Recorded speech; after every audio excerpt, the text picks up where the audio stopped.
In the Chu clan mansion, the residence of the Duke of Bright Moon City, a young man was sleeping beside a beautiful woman. He stretches out his hand, calling her darling, but at that moment, a huge bolt of lightning cuts across the sky, causing a tremendous noise.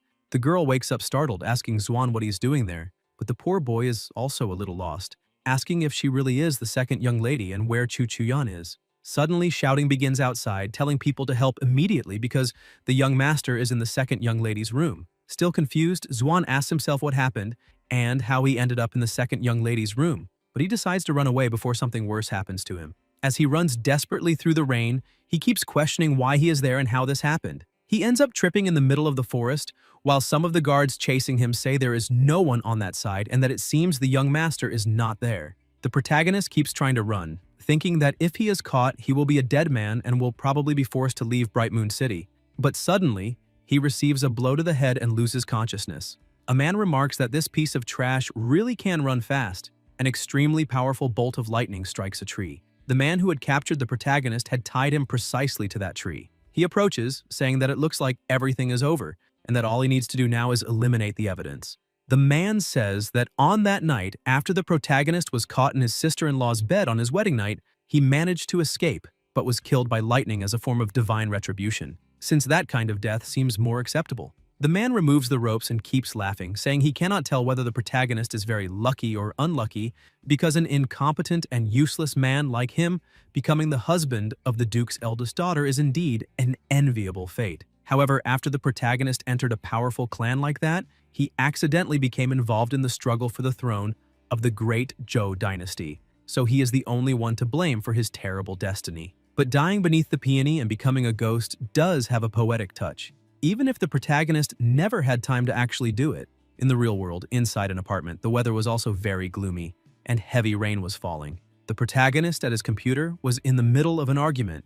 Some people wanted to beat him up because of what had happened, but the protagonist remained calm, saying they could attack him if they could, since they were nothing but a bunch of cowards, and he was only getting started. But now he needed to show them how a person could truly act. As he continued arguing, a very strong glow and a sphere appeared beside him. He becomes a little frightened, questioning what that is. The intensity grows stronger and stronger, and the protagonist realizes that his body is being paralyzed. But something unbelievable is still about to happen. He begins to be sucked into that sphere and simply appears as if he is in the universe, completely lost and unable to understand what happened to him. Suddenly, a voice congratulates him, and the protagonist becomes even more frightened, asking who said that.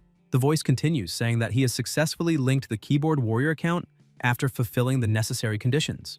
Because of this, the keyboard system functions will be unlocked. The protagonist still does not understand anything that is happening there and asks what keyboard warrior is and what unlocking functions means. Although the title keyboard warrior fits his personality perfectly, it is still a little strange to hear it.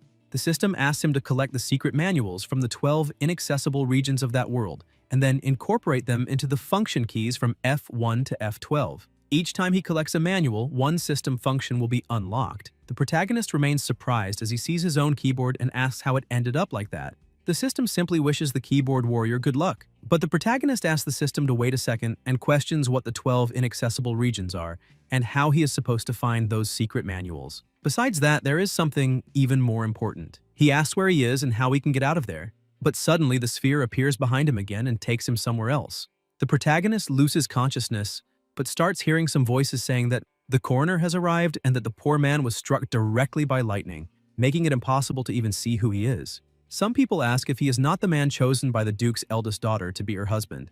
Others say that it really seems to be him because they heard yesterday that on his wedding night he was caught in bed with his sister-in-law, so after that, there is no need to examine the body anymore since that shameless man got the fate he deserved. The coroner says the body was carbonized, the hands are loose, the eyes and mouth are still wide open, and the body has red and purple streaks, but the flesh is relatively unharmed. These are all symptoms of someone who was indeed struck by a very strong electric discharge. A boy says this is only expected from Lee's forensic skill, considered the strongest. The coroner thanks him for the compliment, saying they can rule out homicide. But suddenly the protagonist gets up coughing, frightening everyone and even causing some people to run away, saying that it is possible he turned into a zombie. The protagonist thinks that was truly horrible. Still frightened, the coroner asks what kind of bizarre demon the protagonist is. But the protagonist looks at the coroner and wonders what kind of strange clothes they are wearing. Besides that, it also seems like they are not speaking Chinese. even though he can understand the language perfectly. This makes the protagonist think that maybe he did not die, but instead transmigrated to another world. But suddenly he remembers that he just heard that the previous owner of that body spent his wedding night in his sister-in-law's bed, and apparently, this is a great beginning. The coroner and his companion shout, saying Miss Chu Chuyan has just arrived. The protagonist is impressed when he sees that she is very beautiful, but Shuer, irritated by that situation, asks how he did not die because that is a pity, and apparently the gods do not want to waste a bolt of lightning on him. Zuan thinks this is a huge coincidence, because the former owner of that body was also named Zuan. Besides that, it seems like he was a very unlucky person in his life. Shuer asks him what is wrong and whether he became stupid after receiving that electric shock, questioning if he is now going to claim that he does not remember everything he did last night. Chu Yan asks Shuer to stop because, no matter what, the protagonist is still her uncle by marriage. Shuer apologizes to the young lady, saying she was wrong. The protagonist is shocked to discover that the beauty before his eyes, so perfect that she seems to have stepped out of a painting, is actually the wife of the poor man who owned that body, which now means she has become his wife. Everyone around them is impressed because there are no words to describe Chu Yan's beauty. The protagonist throws himself onto the ground and crawls toward his wife, asking her what her name is, because he heard she chose him to be her husband, and apparently she has excellent taste. Shuer gets angry once again, saying the protagonist got married only a few hours ago, but still cannot remember his own wife's name. Zuan hugs her legs, saying he already knew she would be sad to see him in that state, so he thought of telling a joke to ease the tension. Shuer kicks the protagonist's head, asking where he is rubbing himself, and questions whether he has forgotten the rules and does not know his place. Zuan asks her to stop that because he is also her master. Chuyan asks the protagonist why she should be sad for him, and turns around saying that if he can move, then he should simply follow her back home. The two women get into the carriage, and the exhausted protagonist thinks that girl did not help him at all, so he needs to teach her a lesson when they return. But Zhuer tells the man driving the carriage to go. The protagonist shouts that he has not gotten in yet, but irritated, he gathers his strength and quickly climbs inside. Zuan thinks that girls' thighs are beautiful and that it is a pity he cannot sit on them. He throws himself beside her, making her even more nervous. Zuan looks at his wife and realizes she is reading a book called Sweet Pampered Wife, 99 Tips for Pursuing the Love of a Diamond and Mortal Wife. A little embarrassed, Chuyan quickly hides the book and tells Shuer not to mind it and to let the protagonist stay inside the carriage. She asks if he saw anything just now, but he notices that she became uncomfortable and says no, turning his face away. He decides to take advantage of the situation and asks his wife if she has ever heard of a place called the Inaccessible Regions, and if she has, which one is closest to home. Zaire once again interrupts the conversation, asking where he heard about the 12 inaccessible regions, and the protagonist says he heard someone mention it casually, but she does not believe him, saying that is impossible. Chuyan points out that it does not matter where he heard about it, but he must not ask about that subject again in the future. As soon as they arrive, the protagonist asks why he cannot enter through the main gate. Zhuer explains that the main gate is reserved exclusively for members of the Chu clan, so how could a useless son-in-law like him possibly be qualified to use it? Besides, she's afraid the protagonist will bring bad luck to the clan by passing through the main entrance. Zuan says she has a very nasty mouth, so he can bet her boyfriend has a serious case of herpes. This makes her furious, but before she can even hit him, the protagonist throws himself down pretending he had been beaten. She asks what that was, since she did not even touch him. Chuyan scolds Zhuer, saying she's being far too reckless, and that no matter what happens, the protagonist is still the son-in-law of the Chu clan, so in the future she must not treat him the same way. Zuan smiles, since that is exactly what he wanted. Chuyan asks if he is alright and tells him to stop wasting time, because her father and mother are already waiting inside. He says he is fine and jumps up to try to hug her, thinking he already knew she cared a lot about him, but she simply dodges. Shuer steps in front of him again, saying the protagonist is still acting as if nothing happened last night, so she is even more eager to see what the master and madam will do to him. Zuan throws himself onto the ground once again, and Shuer remains confused, asking the young lady what is wrong with him now. Chuyan points out that she heard the protagonist was struck by lightning that night, so perhaps he really is not feeling very well. Zuan thinks it is as if he started a game on infernal difficulty, so pretending to be injured is the only way. That way, he can use this time to think of something. Chuyan asks someone to take the protagonist back home and let him rest for a while because she will inform her parents about what happened. Zuan closes his eyes and someone begins carrying him, saying they should leave him on that bench for now and that they will fetch some clean water to wash him. As soon as they leave, the protagonist gets up and goes to the water to see his reflection. He points out that it is no wonder they do not care about him, since his face is completely messed up because of that lightning strike, and he cannot even bear to look at himself. Suddenly, Zhuir kicks him in the back and knocks him into the water. While he is underwater, he wonders what is happening and whether someone is trying to kill him. He thinks it is likely the clan is embarrassed by what happened, so they decided to use an accident to get rid of a useless son-in-law. He starts swimming and goes up, calling for help. But as soon as he surfaces, he sees Zhuir by the edge of the water, laughing. He wonders why she wants to kill him, thinking this must be some kind of scheme his wife planned with a secret lover, so he needs to pretend to be dead. Zhuir grabs a stick, pokes the protagonist, and asks if he really died and whether she managed to get rid of things so easily. She pulls him out of the water to check whether he is truly dead or just unconscious. But as soon as she gets distracted, he grabs her foot and drags her into the water. She starts struggling to get out, and as soon as she reaches the surface, she uses one of her abilities to hold onto a tree, but the protagonist remains even stronger and pulls her down. Once she loses consciousness, the protagonist takes her out of the water and looks at her, thinking that those eyelashes and that small mouth are truly a pity because her tongue is extremely poisonous, and it would be wonderful if she were mute. However, he does not know what he should do now because someone in the mansion wants to eliminate him, and it is very dangerous for him to keep living there. However, he has no idea where he could go, since he does not know anyone or anything in that world. Besides, the former owner of that body committed a very shameful act last night, and if he runs away, he will probably be hunted as a criminal, and his death will come even faster. But suddenly he realizes that if someone is trying to make his death look like an accident, it means that person is afraid to eliminate him openly. Zuan looks at Zhuir and asks why she still has not moved after so long. He starts getting frightened, asking if she's going to die because he does not want to be treated like a murderer. As soon as he gets close to her chest, he realizes there is no heartbeat. He tries to revive her, telling her not to die, because he does not know what he will do if that happens.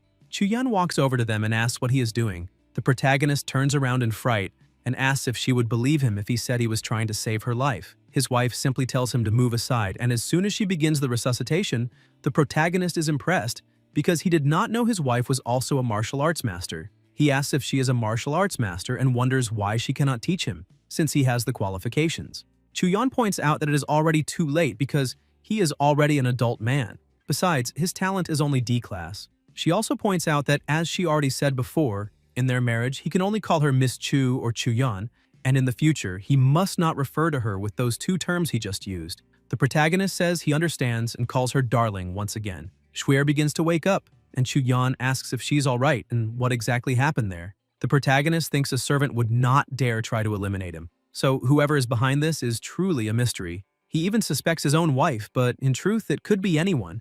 So it is better to keep up appearances for now until he figures out what the hell is going on there. And to do that, he explains to his wife that he ended up tripping and falling into the lake. Zhuir saw it and tried to save him, but accidentally slipped and fell as well. Fortunately, the protagonist knows how to swim, even if very poorly, and barely managed to save her. Chuyan asks if that is really what happened, and Zhuir simply agrees.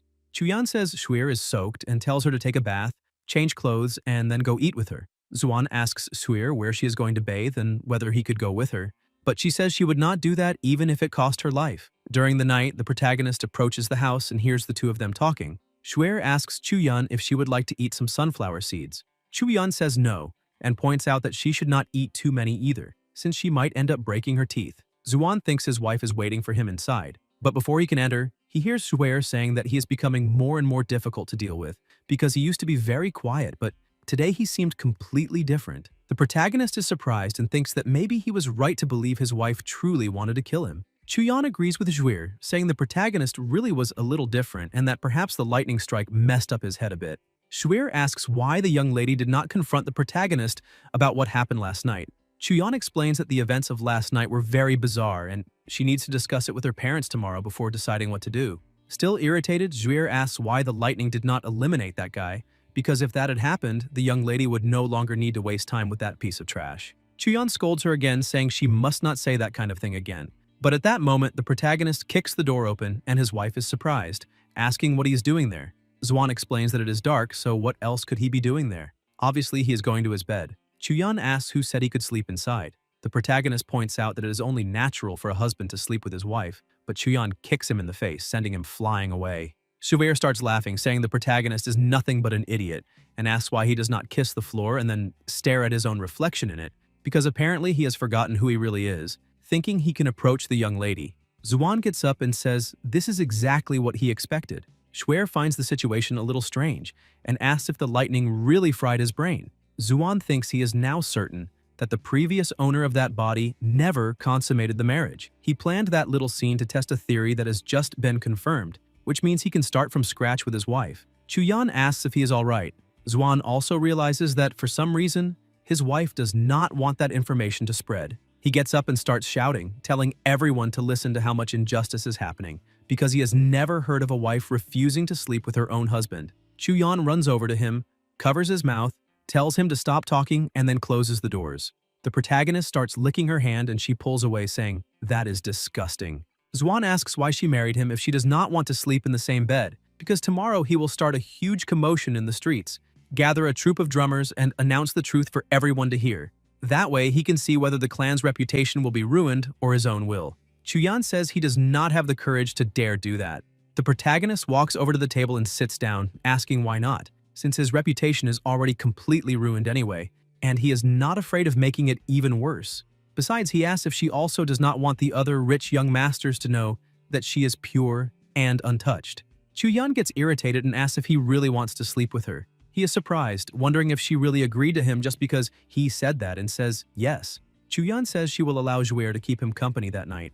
The two of them are shocked by this, because no one expected that reaction from her. Zhuer asks the young miss if she is joking, but Chuyan, irritated, asks what is going on and whether she is unwilling, since the protagonist's hands were all over her during the day when he saved her life. Besides, this is a task that is part of the responsibilities of any live-in maid, and she asks if Zhuer is not willing. Zhuer does not know what to say, and the protagonist, also surprised, wonders what kind of absurdity this is since his wife is pushing another woman into her own husband's bed. Besides, Zhuer had tried to kill him during the day, but they can play along and see what the relationship between those two is like. Chuyan continues scolding Zhuer, saying that apparently she has been far too generous with her, and she is forgetting her true place. Zhuer apologizes to her mistress, saying that all of this is her own fault and says she can go along with that idea because she will pretend she is being bitten by a dog. The protagonist gets excited, telling her to just wait until he awakens every part of her. He thinks he does not need to care about this, because if they, as women, are not ashamed,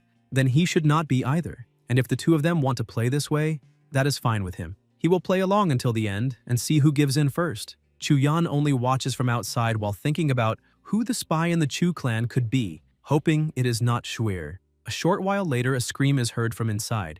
The protagonist is completely desperate, asking how this can be happening to him. Zhuer only laughs, saying she used to think he was just a nobody, but now she realizes she had greatly overestimated him. It turns out he is not even a real man, and she is almost dying from laughter. With his masculinity completely destroyed, the protagonist leaves the room asking what is happening to him. Chuyan is embarrassed when she sees that her husband is still naked, but the protagonist simply ignores everything and continues walking alone through the night, thinking that it does not matter whether this is hard mode or infernal mode, there has to be a way to put an end to all of this. However, he has no idea what the point of this is, since he might as well just die, because nothing in this life has any meaning. Suddenly, a strange man appears behind the protagonist, explaining that his happiness has been affected by a unique sealing spell, but it is not impossible to undo it.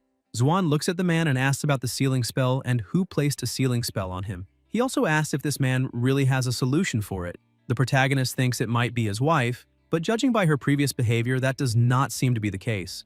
The man tosses something to the protagonist so he can get dressed and says he does not know either, but he imagines the seal was placed on him when he was only a child. Otherwise, he would not be impotent. As for the solution, the seal is located in a sensitive and extremely delicate area, so removing it with external force could easily cause damage. Zuan asks if the man is Milao because previously that old man was the servant responsible for gardening tasks in the mansion, and in the past his work was ordinary, such as watering flowers, planting grass, and sweeping the floor. So how could he have become a monk? The protagonist insists, begging and pleading for his senior to help him and give him some advice on how to solve this. Milao explains that the protagonist will have to rely on his own strength to remove it.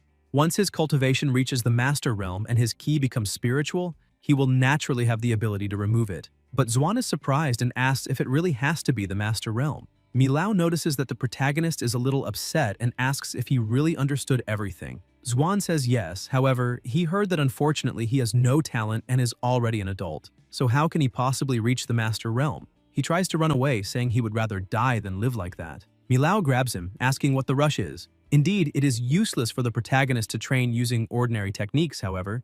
He possesses an ancient and peculiar technique that he obtained in his early days, and it should be perfect for the protagonist. Zuan thinks about the word peculiar because, as everyone knows, the stranger a technique is, the more abnormal its effect tends to be, like the Sunflower Manual or the Evil Sword. He asks the old man what is so peculiar about that technique. Milao explains that to master everything, what the protagonist needs to do is get beaten. The more he gets beaten, the easier it will be for his strength to increase. The protagonist does not like the idea very much, asking why such a ridiculous technique still exists in that world because he still prefers to die. However, he thinks that old man is very cautious because he wants to pass one of his best techniques to the protagonist instead of using it himself. But in the end, it seems that this does not matter much since he has no other choice. Milao shouts at the protagonist, asking whether he wants to train with this technique or not, and the protagonist ends up agreeing, thinking that either way, it is worth trying for the sake of his little friend, who is dead for now.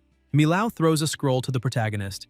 This makes Suan a little hesitant to accept it, and he tells the old man that the two of them are not relatives and have never met before. So why is he being so kind?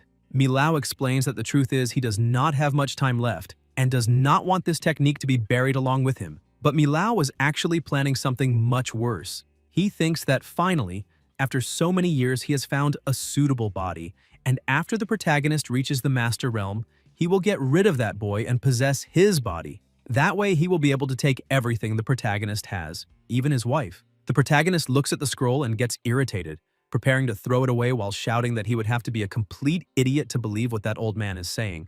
But before he can do that, the system appears, saying that it has detected the secret mountain scroll called the Phoenix Nirvana Sutra. The system asks whether he wishes to consume the scroll to activate a keyboard function. Still lost, the protagonist asks what kind of nonsense that is, but the system continues asking whether he wishes to consume it to activate a keyboard function or not, and the protagonist says yes. Suddenly, the scroll begins to be consumed by the system itself, and another screen appears reading, "Secret Manual Consumed." The keyboard ahead begins to form, and a small girl appears saying that the first secret manual has been obtained. All he has to do is press the F2 key to activate it. This means he has found his first secret manual and activated the rage system. Part of the lottery reward system is now available to him. Zuan asks the system girl if she is really talking to him, and if he is not dreaming, then starts squeezing her. The girl hits him on the head, telling him to let go of her immediately. She explains that since the user activated a keyboard function for the first time, he will receive 3 lottery tickets that cost 100 rage points each. He can use the 3 tickets for free, and the probability of winning something with each ticket has been significantly increased. The rewards are random, and in the future, all rewards from these lotteries will be based on the user's level. The protagonist remains confused, asking if this is some kind of new user bonus, and decides to accept and play. As soon as he presses the button, some keys on the keyboard begin to glow and stop on the letter Q. The system congratulates the protagonist, saying he won the Heiress's Ball of Delight. She explains that this item does not reduce the actual amount of damage he receives, and any pain inflicted on him by a richer woman will transform into pure happiness. And if that rich woman happens to inflict lethal damage, he will not die, but will be left with one final drop of life. The protagonist says that item is absolutely useless. The system asks whether he wishes to store that item in his item bar. That way, he can use it whenever he wants by simply pressing the Q key. Then, it asks if he wants to continue playing the lottery. The protagonist says yes and presses the button again. This time, the letter drawn is B. He managed to win a dagger called Poison Sting, and the protagonist asks if it could be an item that deals 999 points of damage in a single strike. The system girl keeps laughing, saying the protagonist's imagination is truly hilarious. The girl explains that once a man accidentally licked that dagger when victory was already within his grasp. That action cost him his life, and before dying, the man's final words were poison sting, which is why it is a cursed weapon, and anyone wounded by it will die immediately. The protagonist becomes a little happy, saying he finally got something good. That dagger is comparable to a magical weapon, however. The name is a little too frightening. And as for licking a poisonous dagger, only stupid people would do something like that. However, his own body was almost licking the dagger. The system calls the protagonist's attention, and he is surprised because he cannot believe that the dagger makes people unconsciously try to lick it. But he decides to play the lottery one last time. As soon as he presses it, the system thanks him for playing. He gets irritated, asking if they call that a high probability of being drawn again. He tries to press it one more time, but the system warns him that the bonus has already ended. This makes him irritated, and he keeps pressing the button. The system tries to warn him that his rage points are insufficient and that he needs 100 rage points to play the lottery. His current rage points are 0, so it is unable to perform any more draws. The system girl hits him on the head, asking if he is blind or an idiot and tells him not to keep pressing the button. Zuan says that system is very fierce and asks where that incredible magical system is, because if this only depends on points, he can easily earn them with Shuir's help. Suddenly he remembers that he let the system consume the Phoenix Nirvana Sutra, and the sexual happiness of his little friend needs to return. He remembers that this was exactly when the system appeared. He starts shouting for the system to return the sexual happiness of his life and presses the buttons. The system girl says that everything is fine there and asks the protagonist to think about it. Suddenly, a new message appears for him, asking if he wishes to train in the Phoenix Nirvana Sutra. He's happy to see that the secret manual is still there and taps the yes option. A large amount of energy begins to take over his body, leaving the protagonist a little frightened as he asks what is happening to him and what that warm feeling is, because suddenly the air has become sweeter and fresher, and the world also seems more vibrant. He feels that his entire body is overflowing with power. The system points out that the user has successfully trained in the Phoenix Nirvana Sutra. In addition, the user has also managed to channel ki into his own body. Each time the user fills one of the 9 energy stars, he will advance one stage. He asks how he channeled ki into his body and whether this is the cultivation model of that world. He looks at the tree, thinking that now he feels full of power and tries to punch it. His punch has indeed improved quite a lot, and because of that, he is able to cause a small amount of damage to the tree. However, his hand still hurts a lot. A short while later, he says that apparently the system really does seem useful because he can see his cultivation level in that world. The system girl says he is right, but he still is not very happy because that idiotic technique truly requires him to get hurt in order to increase his level. He thinks that he just tried throwing a few punches, but the effect was not that great.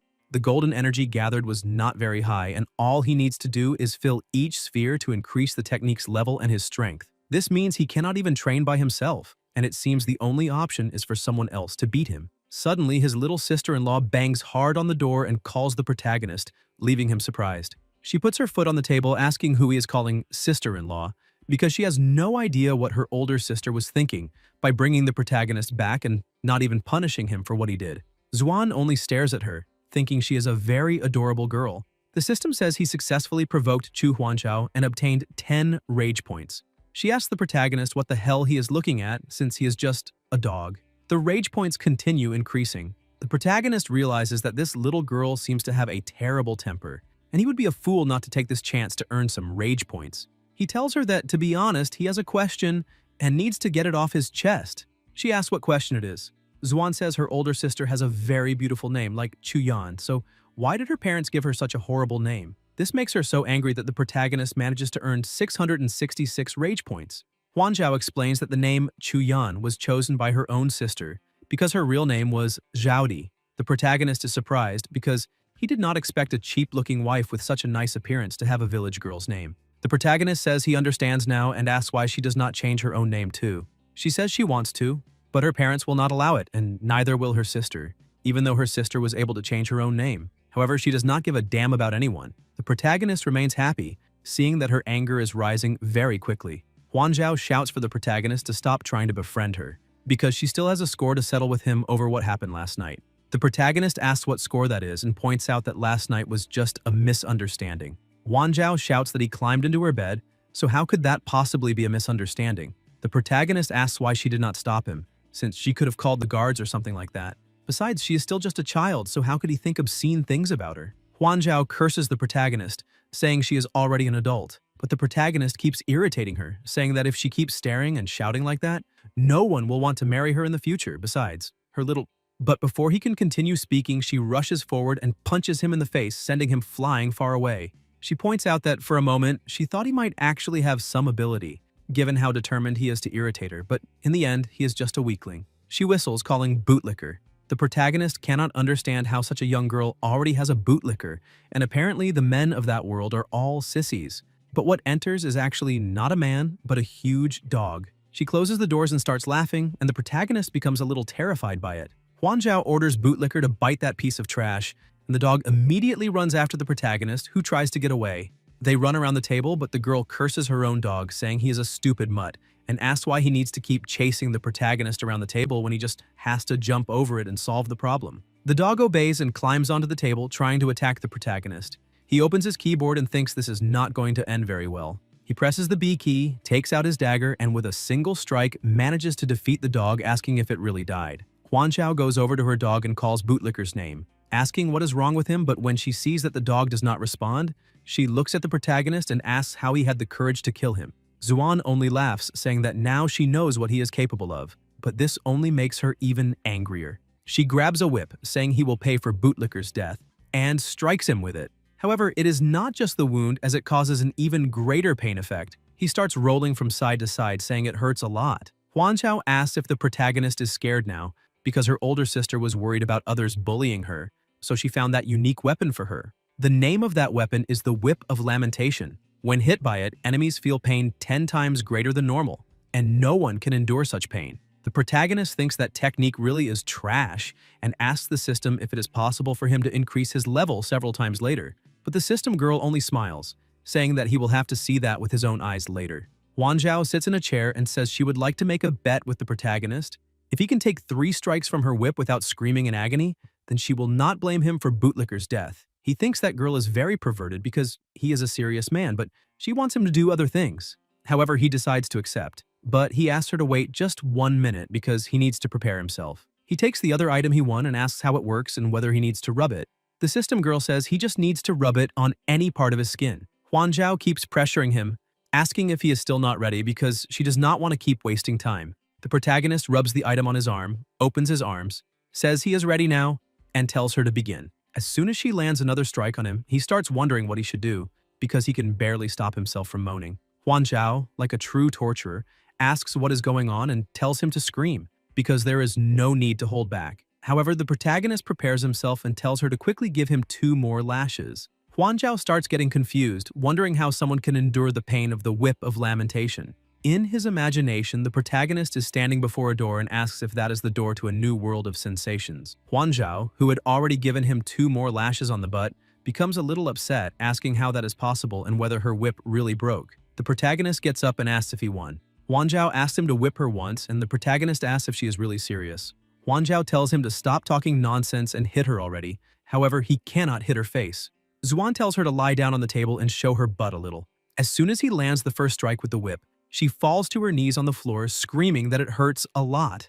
The protagonist says he hit her very lightly, but she did the opposite, using all the strength she had. Huanqiao, still unable to understand and almost crying to death, asks why he did not scream in pain since it hurt so much. But the protagonist points out that a real man never screams in pain. This leaves her surprised. She says that apparently she underestimated him and accepts defeat, saying that he won and therefore will not be blamed for Bootlicker's death. Xuan asks her not to leave yet and asks her to whip him a few more times. This makes her a little confused, but the protagonist changes his approach, suggesting another bet because if he wins again, then she will no longer be allowed to criticize him for climbing into her bed last night. But she simply refuses and keeps leaving. The protagonist points out that if he loses, then he will lick her feet and shoes, so she should think a little more carefully about it. When the night is very long and she is in a very bad mood, it would be nice to have a little fun. He lies down on the table again and asks her to give him a few more lashes. She points out that he is very perverted, but ends up accepting the bet. She keeps hitting him, however, the protagonist does not show any kind of pain. She asks if it really does not hurt, and he says it does, but once again points out that a real man never screams in pain. Huanqiao decides to leave, and the protagonist asks her not to go yet, suggesting one more bet, but she refuses, saying she cannot do it anymore. The protagonist asks her to wait and says that if he wins again, then she will have to call him brother-in-law from now on, and if he happens to lose, he will be her slave for a year. She ends up agreeing again, but quickly gives up. The protagonist tells her that there are still 2 lashes left. Huanqiao was dragging her poor dog, saying she already knew the protagonist was just a pervert, so she will stop there. He says that is fine, however, she needs to remember to call him brother-in-law in the future. Milao appears beside him again, impressed, saying that he really managed to reach the 3rd step of the 2nd stage. In addition, he is also almost at the peak of the 3rd step. Xuan is surprised to see him and asks how long he has been watching there, but the old man simply says that, apparently, the Whip of Lamentation is a formidable weapon. Besides, the protagonist's pain resistance somehow amplifies its effectiveness. Xuan thinks that old man was spying on him, but decides to ask what he meant by the 3rd step of the 2nd stage. But suddenly, he feels an extremely strong pain throughout his entire body. The system warns him that the usage time of the heiress's ball of delight has expired, and he still has 2 uses remaining. He begins to lose consciousness because of the absurd pain taking over his whole body. The old man takes him inside and places him on a bed, while wondering how he managed to endure the agony inflicted by the Whip of Lamentation. But now it is clear that the protagonist was using his great willpower to resist, which shows that his mind is quite admirable. Zuan was only thinking that the faster he practices, the less time he will have to wait before returning home. The old man looks at him and places two medicines beside the protagonist, saying that one bottle must be applied externally and the other must be ingested. In addition, he must spend the next few days recovering. The protagonist calls the old man Elder, saying that he truly does not know how to thank him. Milao, with a smile on his face, tells him not to worry because he will find out very soon. As soon as the old man leaves, the protagonist opens his keyboard and laughs, saying that he obtained a total of 1,444 rage points, which means he can play the lottery 14 times. While he is using the system, Shuer is spying from outside, wondering if that boy really went crazy. But as soon as she sees the injuries, she realizes it was because of the whip of lamentation. This makes her happy, thinking that that waste of a person received so many lashes that he definitely will not survive. And that is actually better because if the protagonist dies because of that whip, her work will be done. Since if she acts personally, she risks exposing herself too much. She returns to her room and starts writing a letter to the young master, saying that there is nothing for him to worry about because the young miss remains pure and untainted, since the two of them still have not shared a room together. In addition, she believes she will be able to get rid of the protagonist very soon, so she hopes to send good news. She also points out in the letter that she may be overthinking things. However, she feels that the young miss harbors suspicions against her, so she asks her young master not to take too long to fulfill his mission. As soon as she finishes writing the letter, she takes a carrier pigeon and releases it, asking it to deliver the message to her young master. Meanwhile, the protagonist had already played several times, but was still dragging himself across the floor. The system girl asks what exactly he is trying to do, since he is on the verge of death. However, the protagonist went to the water to wash his hands. She asks why he is doing that, and he points out that she will never understand. With his hands clean, he uses Emperor Possession and presses once again. The system congratulates him, saying he won the S-rank Faith in Brother Spring. The protagonist is happy, saying that it is similar to healing potions in video games on Earth. The girl explains that in the incomprehensibly ancient cosmos, a famous saying has existed for a very long time. Have faith in Brother Spring and you will gain eternal life. That bottle will quickly restore his health while he is still alive. Even the most fatal wounds will be healed, and he will regain all of his health. While drinking the potion, he plays once more. He wins a marrow cleansing pill, and the system explains that the pill will cleanse and refine his marrow, drastically improving the overall quality of his body and increasing his gains. The protagonist takes the pill, saying that this is great. She asks him to respect the system and let her finish the introduction, but he simply eats the pill, saying it is very good. Suddenly, his entire body begins to change, and he shouts that he feels as if he is about to break through. The system points out that the host qualifications have improved. Suddenly, he begins to recover all the memories of the previous owner of the body, seeing that the clan patriarch holds the title of Duke within the empire. Bright Moon City is his fief, and the clan has a total of 3 children. The eldest son is named Yu Zhao, the eldest daughter is Chuyan, and the youngest is Huan Zhao. The protagonist discovers that the previous owner of that body was only an orphaned commoner, raised by his uncle and aunt. But the good part of all this is that he is so handsome that his face cannot be described with words. However, he still does not know why a powerful clan in Bright Moon City would accept such a useless person as their son-in-law. So obviously there must be a conspiracy happening. Suddenly someone throws water on him and asks why he still has not gotten up, because it is already time to rise and the master and madam are waiting for him in the ancestral hall. Completely irritated, he gets up, asking if it was Diao Yang who threw water on him. Diao Yang asks what the protagonist will do if it was him, questioning whether the protagonist really thinks he is one of the masters of the mansion, because he has no idea what the young miss saw in him. Diao Yang continues questioning the protagonist, asking why he is staring so much, and if he wants to hit him, then he should just hit him. Zuan punches Diao Yang in the face and asks what is wrong with that world and why everyone keeps asking the protagonist to hit them. Diao Yang, with his face injured, becomes furious and prepares to grab his sword, saying he will eliminate that bastard immediately. Suddenly, the captain appears, asking what is going on there. Diao Yang tells the captain that they went there to escort the protagonist to the ancestral hall, but he refused to get up and even used his status as son-in-law to beat them.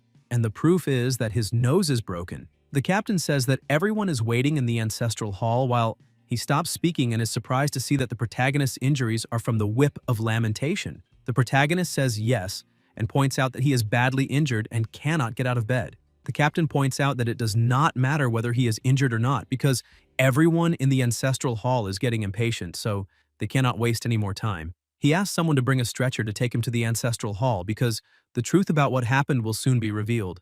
He is taken to the ancestral hall on a stretcher. Pei Man, Chuyun's best friend, was also present, and the protagonist is impressed by her wicked presence. The madam asks the protagonist if he knows exactly why he is there. He says yes and points out that it is because he climbed into his sister-in-law's bed on his wedding night. The madam slams the cup on the table and says he is extremely ill-mannered, asking if he is proud of doing something so horrible. The system says he successfully provoked Qin Wanru and obtained 254 rage points. Zuan opens his shirt saying that is not the case, because he knows he deserves the punishment of 1,000 deaths for committing such a despicable and beastly act. Precisely because of that, he allowed the second young miss to whip him with the whip of lamentation and finally obtained her forgiveness. Wanru says that this is ridiculous behavior, but the Duke tells his wife that the protagonist has already been punished by Huan Zhao, so it is better to let it go. However, Chu Tisheng tells his older brother that he has to disagree. He points out that they probably do not know how many rumors are currently spreading. Everyone is saying that Brat grabbed both sisters at the same time, and if he is not punished, they will only be fueling the spread of those malicious rumors even more. Besides, the clan has always taken pride in the strictness of its rules, and nothing this ugly has ever been seen before. If they do nothing, the clan will fall into disgrace. Huan Chao enters the ancestral hall and asks her second uncle what he is talking about, because it is not as if the protagonist did anything to her that night. Tisheng points out that he naturally believes that as well. However, he does not know what people outside the clan think about the matter. The Duke shouts at his daughter, asking what she's doing there, and orders her to go back inside immediately. Wanru tells him to stop shouting at her, because he cannot yell at a child like that. She calls Huan Zhao, telling her not to listen to her father, and asks her to sit beside her mother and explain exactly what happened. She says that it is true she used the whip of lamentation to strike the protagonist last night. However, he did not scream, even after being hit several times. Besides, she also agreed to forgive him for everything he did and does not want to go back on her word, so they should not punish him. She said all of this with tears in her eyes. Her mother becomes proud, saying she is a wonderful girl and tells her she does not need to cry. Huan Zhao looks at Zuan and winks at him, showing that she did her part. He thanks her and thinks that, although she has a sadistic side, at least she is honest. Chu Yuepo, the Duke's third brother, tells his niece that she is still far too young to understand how this wicked world truly works. Since she is not even married yet, she should think about what these rumors will do to her reputation in the future. Because if this news continues to spread, it will turn everything into a huge scandal. Myeonman tells Chuyan that the whip of lamentation increases the pain inflicted tenfold, so perhaps the protagonist is an expert who has been hiding his true abilities. Chuyan says that is impossible since he does not even know how to use martial arts, so how could he be an expert? Disheng tells the Duke and the first madam that everyone there knows how powerful the whip of lamentation is, because even the two of them would find it difficult to endure 8 lashes. So how did an ordinary person like him manage to do it? Diao Yang takes the opportunity and informs the patriarch that when he went to call the protagonist earlier, he also hit him with enough force to break his nose. It is impossible for him to be as injured as he claims. Tisheng points out that the truth is now clear. Not only did the protagonist show no remorse for his detestable actions, but he also manipulated Huan Zhao in an attempt to escape his punishment, so they must punish him according to the clan rules in order to serve as a warning to others. Huan Zhao insists and tells her mother that she really did strike him 8 times with the whip. Suddenly, other servants arrive, informing the madam that a woman is causing a huge commotion outside, that she has already gathered a large crowd, and that she insists on seeing the protagonist. Tisheng asks what woman this is and which clan she comes from. The subordinate says she is from the Red Harmony Courtyard.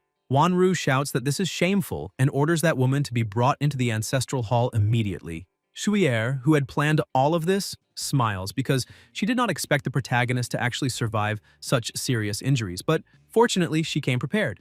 A woman runs in, sees the protagonist, and thinks that he is her target.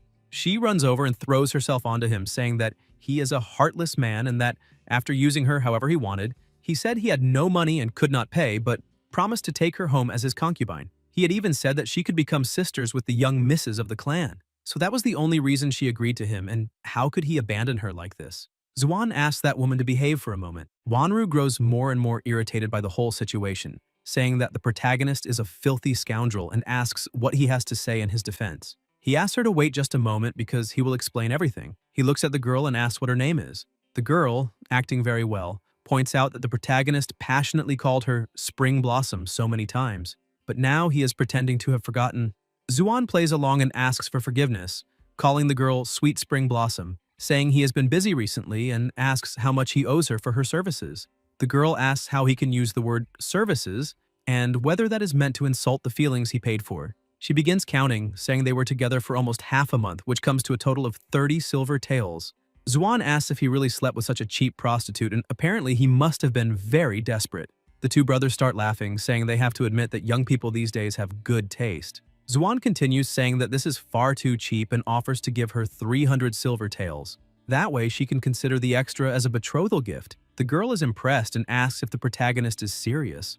Wanru was almost losing patience with all of this, but the Duke asks her to wait a little longer. Xuan looks at his wife and calls her darling, saying he has no money on him, and asks if she could lend him 300 silver taels. She says it is fine and asks her maid to bring the 300 silver taels immediately. Shue'er is surprised by this reaction and wonders what exactly is going on there. Once the money is delivered, the protagonist breathes a sigh of relief, saying that Blossom arrived just in time, because that silver should cover the moving expenses.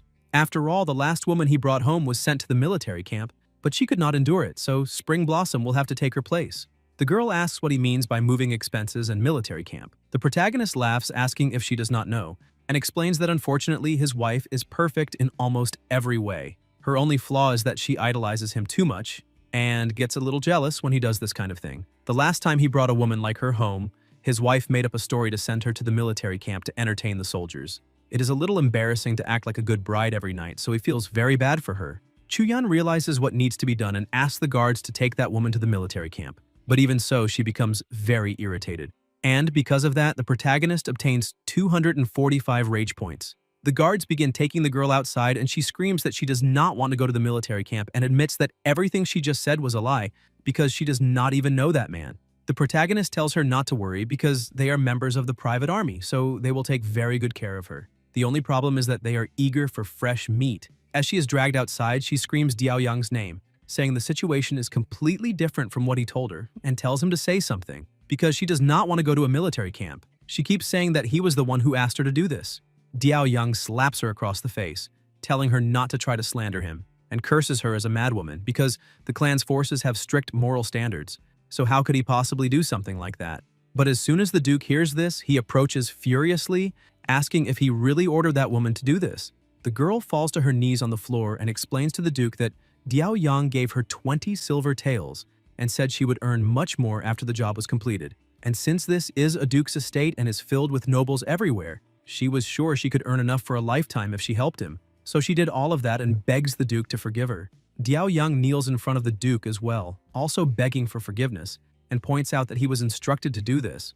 The Duke asks who ordered him. Shue'er, who was standing behind them, simply looks at Diao Yang, and he remembers what had happened, then shouts that he does not know because he could not see clearly at the time. He explains that person spoke to him from the other side of a wall and bribed him to do this.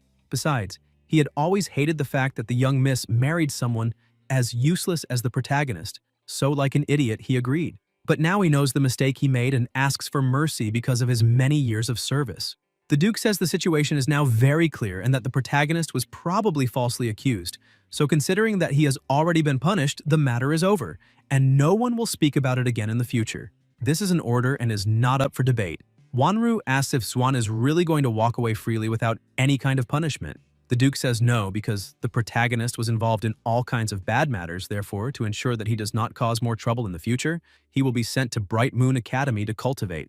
Wanru agrees, saying that this way he can become a learned man. That way he can at least help the clan as an accountant or something like that in the future. Sometime later, back in his room, the protagonist is curious about what kind of academy Bright Moon Academy is. But he decides to put that aside for now, since it is time to play the lottery again. He did not expect to obtain 1,646 rage points all at once. Huanzhao enters his room cheerfully and calls him by name. The protagonist asks her to call him brother-in-law, but she says no and teases him. He asks why she is there. Huanzhao, a little embarrassed, explains that she is there to apologize. The protagonist is a little confused and asks why. She points out that because of the bet the two of them made, she agreed to forget everything that happened that night. However, she was unable to protect him, since he even ended up being punished because of it. The protagonist says that does not matter much since she is just a child, so it is normal that her words do not carry much weight in the family and now she can leave. She becomes a little angry about this, and he gains 66 rage points. She thinks that she is not a child, so she does not like being called that. However, before leaving, she points out that in the future she will protect him when he is at the academy. If anyone tries to bully him, he only needs to say that he is under her protection. A short while later, he sneezes while holding a bottle of poison. That is a throwing weapon. All targets hit by that item within a small area will feel a weak, paralyzing effect. It ignores all defenses of targets below the 5th stage. Suddenly, a boy runs over to him, calling him young master, and hands him a coat, saying that he will catch a cold, so he needs to stay warm. Zuan is surprised and asks who exactly he is. The boy calls him young master again, asking if Zuan is joking with him, and explains that he is his study companion servant. Zuan becomes so happy that he asks what the servant called him earlier. The young man says it was young master, and the protagonist says he still cannot hear him and asks him to say it louder. He starts running around Zuan, calling him young master several times. Zuan tells the boy that he was not bad at all and that apparently he has a bright future ahead, then asks what his name is. The boy says his name is Cheng Shuping. He points out that the master himself gave him that name and says the protagonist always flatters him because he was deeply favored by the master while working for him, but one day he was transferred to the kitchen. He was a little afraid that he had unintentionally offended the old master somehow, but now that he has been assigned as the study companion of a new young master, the protagonist asks him to stop talking because he is talking too much, and asks if Shuping knows why the Chu clan chose him as their son-in-law. Shuping says yes and points out that it was because the first young miss thought the protagonist was very handsome. Zuan thinks that if his own wife chose him, then he can eliminate the possibility that she is the mastermind behind the assassination attempts because of the arranged marriage. But that girl is not blind, and maybe she fell in love with the protagonist's beauty and now wants to taste his body. He decides to ask Shuping if he knows Suer. His new servant asks who does not know that girl because she is the first young Mrs. personal maid. Not only is she beautiful, but she also has a sweet voice. Countless people in the mansion consider her their dream lover, so he would like to ask for a favor, and if his new young master does not mind, he would like him to try to bring them together. Zuan says Shuping is talking nonsense again, and explains that he is asking if his servant has any information about her. For example, whether she has worked in the mansion since she was young. Shuping says no, because she was rescued and brought to the mansion 3 or 4 years ago.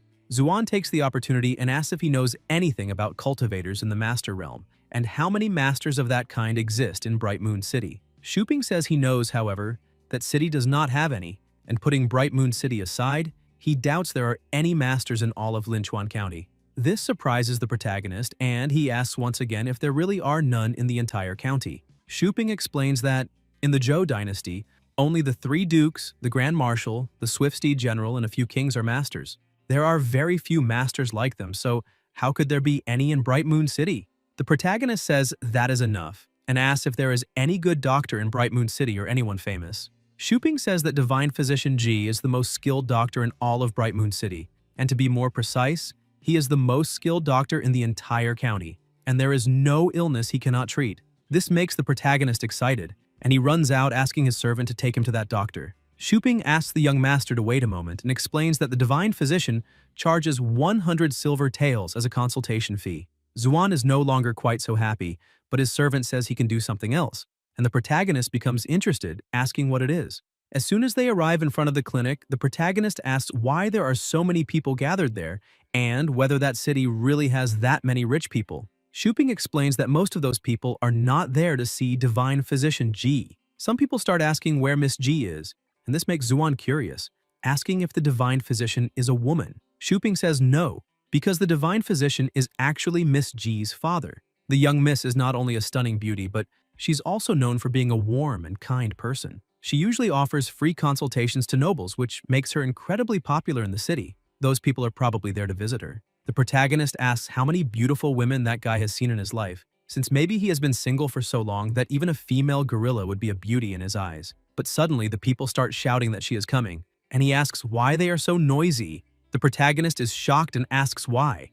She shouts that they are making too much noise, however, everyone is surprised because they thought it was the young miss. But it was actually Divine Physician Ji who appeared, although he looked a little different from usual. He realizes that everyone is frozen until he looks down and thinks that he stole that thing yesterday and forgot he was wearing it because it was very comfortable. He goes back inside, dying of embarrassment, and a short while later returns in his normal clothes. One of the people asks him where his daughter is. Ji asks who he is. The man introduces himself, saying his name is Wang Fugi and that he often comes to that house. Fugi realizes that the Divine Physician cannot remember him because apparently he can only remember the faces of beautiful ladies and very rich guys. After giving him a good look, the doctor tells his client that he probably never spent a single coin there. Fugi explains that this is not true because he never had a consultation with the doctor, but rather with his daughter, since she is always the one who treats him. G becomes furious because he had been wondering why his business had been losing money recently, so it is because of that money-losing girl who has been treating all of them for free. However, the people say they are there for the young miss, not him. The doctor explains that she is not present because he sent her outside the city to gather herbs so she would stop interfering with his business. So, those who want to be treated must either pay the fee of 100 silver taels or complete one of his tasks. The protagonist is impressed to see that even her own father called his daughter a money loser. Fugi tries to tell the doctor that they cannot afford 100 silver taels and asks him to have mercy. People begin leaving, saying it is a waste of time, because he will not do the same thing his daughter always did. G tells Fugi that he is suffering from poverty and that this disease is beyond his abilities. Fugi starts leaving, saying that the doctor has none of the virtues a doctor should have, so how can he be called a divine physician? But one young man has a secret weapon. He takes out a magazine called Paradise on Earth and shows it to the doctor, saying he obtained it recently and that it is the newest edition of Paradise on Earth. G gets excited, saying that this is not bad at all and takes the magazine, telling the man that he may enter, because he will be treated later. The young man thanks the doctor for all of this. Zuan is surprised to see that this kind of thing also works, and it is a pity he does not know how to draw, otherwise he would have given the doctor some masterpieces from Earth. But he does not know exactly whether those magazines would work and, irritated, asks why that guy is allowed to enter. The doctor says that is none of the protagonist's business, and that if he wants to enter as well, he just needs to pay the consultation fee. Or if he has no money, he can complete one of the tasks on the list. He shows a written paper saying that today's task from the divine physician is a key refining pill, but for that he needs 10 gubaos from ass-ripping wolves for his medicine. The people ask if the doctor is deliberately making things difficult for them. The doctor asks if they think he is some kind of idiot because why would he bother handing out tasks if they were easy? Zuan tells his servant that the doctor is acting with extreme arrogance and asks if he really is not afraid of being beaten by someone. Shuping gets scared and asks the protagonist to lower his voice. He explains that in recent years, many people have tried to force him to treat them. However, what happened to all those people is that they are now resting in their graves. Besides, the protagonist has no idea how many experts owe him favors. Even the city lord needs to be polite in his presence. Still indignant, Zuan asks if that guy is really that ruthless, and also asks if there is no way to complete that task. Shuping says there are some ways to complete the task, but every ass-ripping wolf is at least in the second stage, and the pack leader might very well be in the third stage. Besides, gubaos are incredibly rare. It would be a stroke of luck to find even 1 in 10 wolves. But the worst part is that the wolves always move in packs of dozens or hundreds. Shuping asks his young master if he knows why the ass-ripping wolf has that name. He points out that it is because they are skilled at driving their sharp fangs into the target's butt before the target even realizes it. They have already sent many people to heaven. Shuping becomes thoughtful and asks him not to do it. Zuan says it is fine, because he already understands everything. However, he asks his servant to leave first because he wants to walk around the city alone. However, he needs to remember not to tell anyone that the protagonist was there. Shuping runs back and asks his young master not to worry, asking if he forgot the meaning of his name because his mouth is a tomb. But the protagonist thinks that Guy is not 100% reliable. The doctor is enjoying his new magazine and looks at the protagonist. Zuan asks if he really is capable of curing every disease. G explains that except for poverty, there is no disease in that world that he cannot cure. Zuan asks what will happen if he completes the task the doctor proposed and the doctor is unable to cure his disease. G asks if it is not just a tiny little thing in the protagonist's crotch, because he talks about it as if it were a terminal illness. The protagonist becomes a little embarrassed and asks him to speak a little lower. Some people nearby start laughing, saying he is impotent at such a young age because young people these days are getting weaker and weaker. The girl asks if it is a sexually transmitted disease, and whether she might also get infected by standing near him. Zuan, dying of embarrassment, tells the doctor that he will accept the task and asks where he can find the wolves. The doctor laughs, saying there is a place called Wolf Valley outside the city, but he is too weak and will only be offering his backside for those wolves to do whatever they want. The doctor throws a potion to the protagonist, telling him to take that recovery medicine because it may save his life. Since Wolf Valley is very dangerous, he needs to run away if things do not go as planned. Zuan thinks that despite his sharp tongue, the divine physician is very kind on the inside, so he truly deserves his title. But the truth is that the doctor believed the protagonist had stained his daughter's reputation, so that bottle would give him a false sense of security and encourage the protagonist to venture even deeper into Wolf Valley. That way, he would be dead before he even knew what hit him. As he was walking, the protagonist saw some things swaying. He's impressed, asking if those ears and tails are real, because he thought it was only a costume and had no idea they were actually real. So, apparently humans and other races coexist in that world, and that is far too incredible. But he quickly becomes upset again, thinking that he cannot even make that thing stand up. So what is the point of fantasizing about these things? Suddenly, a guy touches the protagonist's shoulder and asks where he is going. He asks what happened and whether the protagonist does not recognize him. He introduces himself, saying he is Plum Blossom 12 and that they drank alcohol and played dice together. He is the same man who had tried to eliminate the protagonist the first time. Zwan says he remembers him now and points out that he is going to Wolf Valley.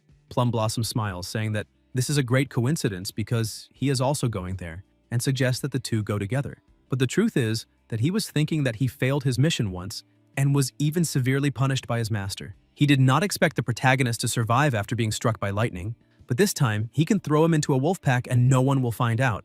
Besides, the clan will never be able to trace it back to him. But the protagonist is already aware of all this. He looks at that guy and thinks that through him, he will discover who is really trying to kill him. Zwan tries to make conversation, asking what Plum Blossom's current cultivation level is, since those other soldiers seem to respect him a lot. Plum Blossom says he is still at the third step of the second stage and asks the protagonist why he is curious about his motive. He calls the protagonist closer and holds him, saying the two of them need to walk side by side because only then will he be able to protect him. Plum Blossom thinks that this time he absolutely cannot leave him alive. The protagonist keeps playing along and says it is great to have an older brother personally protecting him, because he is already at the third step of the second stage and must be the strongest among his brothers.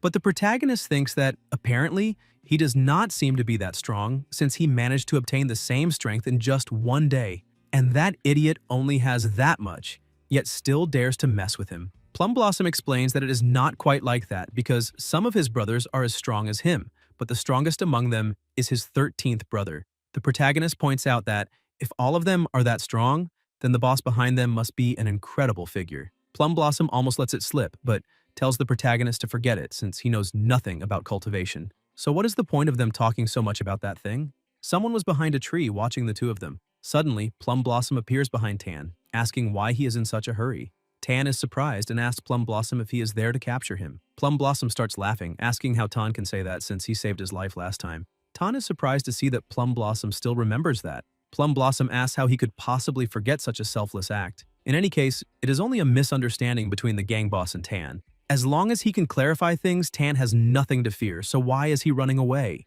But Tan asks how that could be a misunderstanding, since the boss took his woman by force and forced her to do that.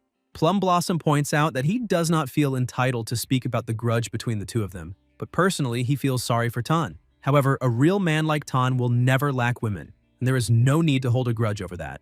Tan points out that all the brothers have been hunting him over the past few days, but Plum Blossom is the only one who still cares about him. The protagonist had heard this conversation and is impressed to discover that the boss of that gang took that man's wife by force, which means he really is very strong. Tan asks if Plum Blossom could do him a favor and points out that he has no money and cannot return to the city because the silver tails he saved over the years are hidden inside the wall of his house, behind the 9th brick of the 6th row in his courtyard. So, if Plum Blossom can get them, half will be his. Plum Blossom says there is no problem and tells Tan not to say he will give him half, because even if he did not gain anything, he would still help him. However, he points out that unfortunately he is a little busy at the moment, so Tan will have to wait because he is accompanying that brother to Wolf Valley. Tan tells him not to worry about that because they can help. The protagonist starts questioning why he needs to suffer for the sake of that brotherhood.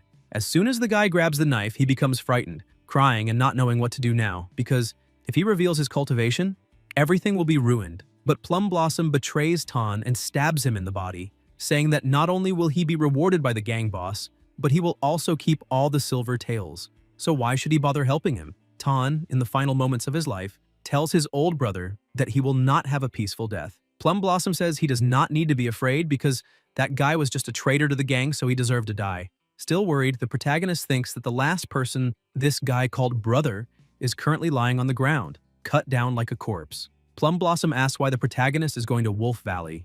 Zwan explains that today's task from the divine physician is to collect gubaos, so he is going there in the hope of getting lucky. Plum Blossom reveals what he truly wanted to do and starts laughing, asking if he is alone and saying that apparently he did not become any smarter after surviving the lightning strike. In fact, the opposite happened. He became even more stupid, to the point of falling straight into his trap right after that. Zuan realizes that he referred to the trap as if it were the second time. The protagonist starts screaming, throws himself onto the ground, and rolls around. Plum Blossom says this is too weak, and that it is no wonder people are calling him a loser. Zuan asks his great brother what he is talking about, but Plum Blossom only kicks him and tells him to shut up, because he is nothing but a piece of trash, and no one there is his great brother. The last time he tied the protagonist to a tree, he did not die, so Plum Blossom was reprimanded by the gang boss. But now he would like to see if the protagonist will be that lucky again. Zuan thinks there is something even bigger behind all of this. He keeps playing along, asking if Plum Blossom was the culprit, and points out that he never did anything to offend him. So why is he doing all of this? But Plum Blossom says the protagonist should blame himself for offending someone he should not have offended. Zuan becomes irritated since he still has not managed to understand or discover who is trying to kill him. He tries once more, asking who he offended to deserve this. Plum Blossom thrusts his sword beside the protagonist, saying he does not need to know about that since he can ask King Yama directly when he reaches the underworld. But if the protagonist answers a few questions, then he can consider giving him a quick and painless death. Zuan asks what he wants to know. Plum Blossom asks what the young Miss Chuyan's body is like. That was the last straw. The protagonist asks if he is really talking about his wife. Plum Blossom says that if the protagonist does not want to talk about her, then that is fine, he can play with him a little. Zuan takes out his dagger and strikes Plum Blossom, who begins to feel extreme pain and is shocked to see that the protagonist is actually a cultivator. Zuan drags Plum Blossom to the edge of the cliff, which was full of monsters below. A short while later, Plum Blossom begins to open his eyes, and the protagonist, with a smile on his face, asks if he is all right. Plum Blossom gets irritated, saying he is Plum Blossom 12 and asking how the protagonist dares to humiliate him like this. Because of that, the protagonist gains 77 rage points. He points his short sword at Plum Blossom and orders him to say now who hired him to eliminate the protagonist. Plum Blossom explains that this was a direct order from the gang boss, but the protagonist gets irritated and says he wants a name and the reason why he wants to eliminate him. Plum Blossom says the boss's name is Mei Chao Feng. The protagonist asks who that mysterious person is. Plum Blossom tries to explain, saying he does not know who that person is, because they were dressed in a black cloak from head to toe, along with a black bamboo hat that hid their face. Because of that, he cannot even tell if they are a woman or a man. Zuan thinks that besides Shuer, there are now other people who want to kill him. However, he still does not know why so many people want to see him dead. Plum Blossom manages to break free and shouts, attacking the protagonist, but he dodges and throws a stone at Plum Blossom's face, pushing him off the cliff. Plum Blossom, surrounded by monsters, screams that his master, the 13th brother, will avenge his death. Zuan explains that he should not worry about that because he will obviously settle his problems with them in the future as well, but right now, Plum Blossom is between darkness and light. A short while later, the protagonist was playing the lottery again, but he was not very happy with the result because he had already spent 4,000 rage points just to win 5 marrow cleansing pills, and now he only had 3,020 points left. If he had suspected this could happen, then perhaps it would have been better to leave that guy alive for a little longer. The system appears saying that since the user has obtained enough marrow cleansing pills to raise his cultivation talent to the maximum level, this item can no longer be part of the reward list. She shows a screen saying that the marrow cleansing pill is a great alternative for improving his cultivation talent, and the price per unit is 10,000 rage points. She continues explaining that the shop function is now unlocked. The user can buy more marrow cleansing pills from the shop if he wishes. Its starting price is 10,000 rage points, and the protagonist is surprised to see that this is very expensive. He asks if there is any other use for those things, for example, improving strength, luck, or something like that, but the system says she does not know. He holds all the pills, asking what happens if he eats all of them together, and whether the effect might be doubled. The system says maybe, and the protagonist, without thinking twice, eats all of them. After eating them, he says he does not know how much black slime will come out of his body, so it is better to get into the water. As he is heading into the river, he feels something happening inside his body, as if every cell is changing. The system starts laughing, and the protagonist gets angry, asking how that stinky little brat dared to trick him. He almost loses consciousness because of it and ends up sinking. Not far from there, a woman was bathing in the water and hears the protagonist hitting his head against a rock. She gets startled and turns around, asking who is there. Zuan complains about the pain in his head, but the girl, embarrassed, tries to hide under the water, asking who he is. The protagonist thinks she is a very beautiful woman. Besides, that place seems very good for taking a relaxing bath. Embarrassed, he tries to explain, saying he was passing through while collecting herbs, and when he was attacked by a beast, he ended up falling into the river and losing consciousness, so he woke up there. He points out that he was not there to spy on her. It is just that he never thought he would find a girl bathing in that lake. The girl, also a little embarrassed, says this is a huge coincidence because she was also collecting herbs. Besides, she needs to put her clothes back on and asks the protagonist to close his eyes. He thinks she is very shy, but ends up looking the other way, asking her to get dressed quickly. But he cannot miss this opportunity, so he should get a little closer. But as soon as he starts getting out of the water, he realizes that his nose is bleeding and thinks this might be the effect of the pill on his body. Suddenly, the girl comes running desperately, telling the protagonist to run. He's confused, asking what is happening, but she simply grabs his arm and starts pulling him. A crazed rhinoceros with red eyes appears.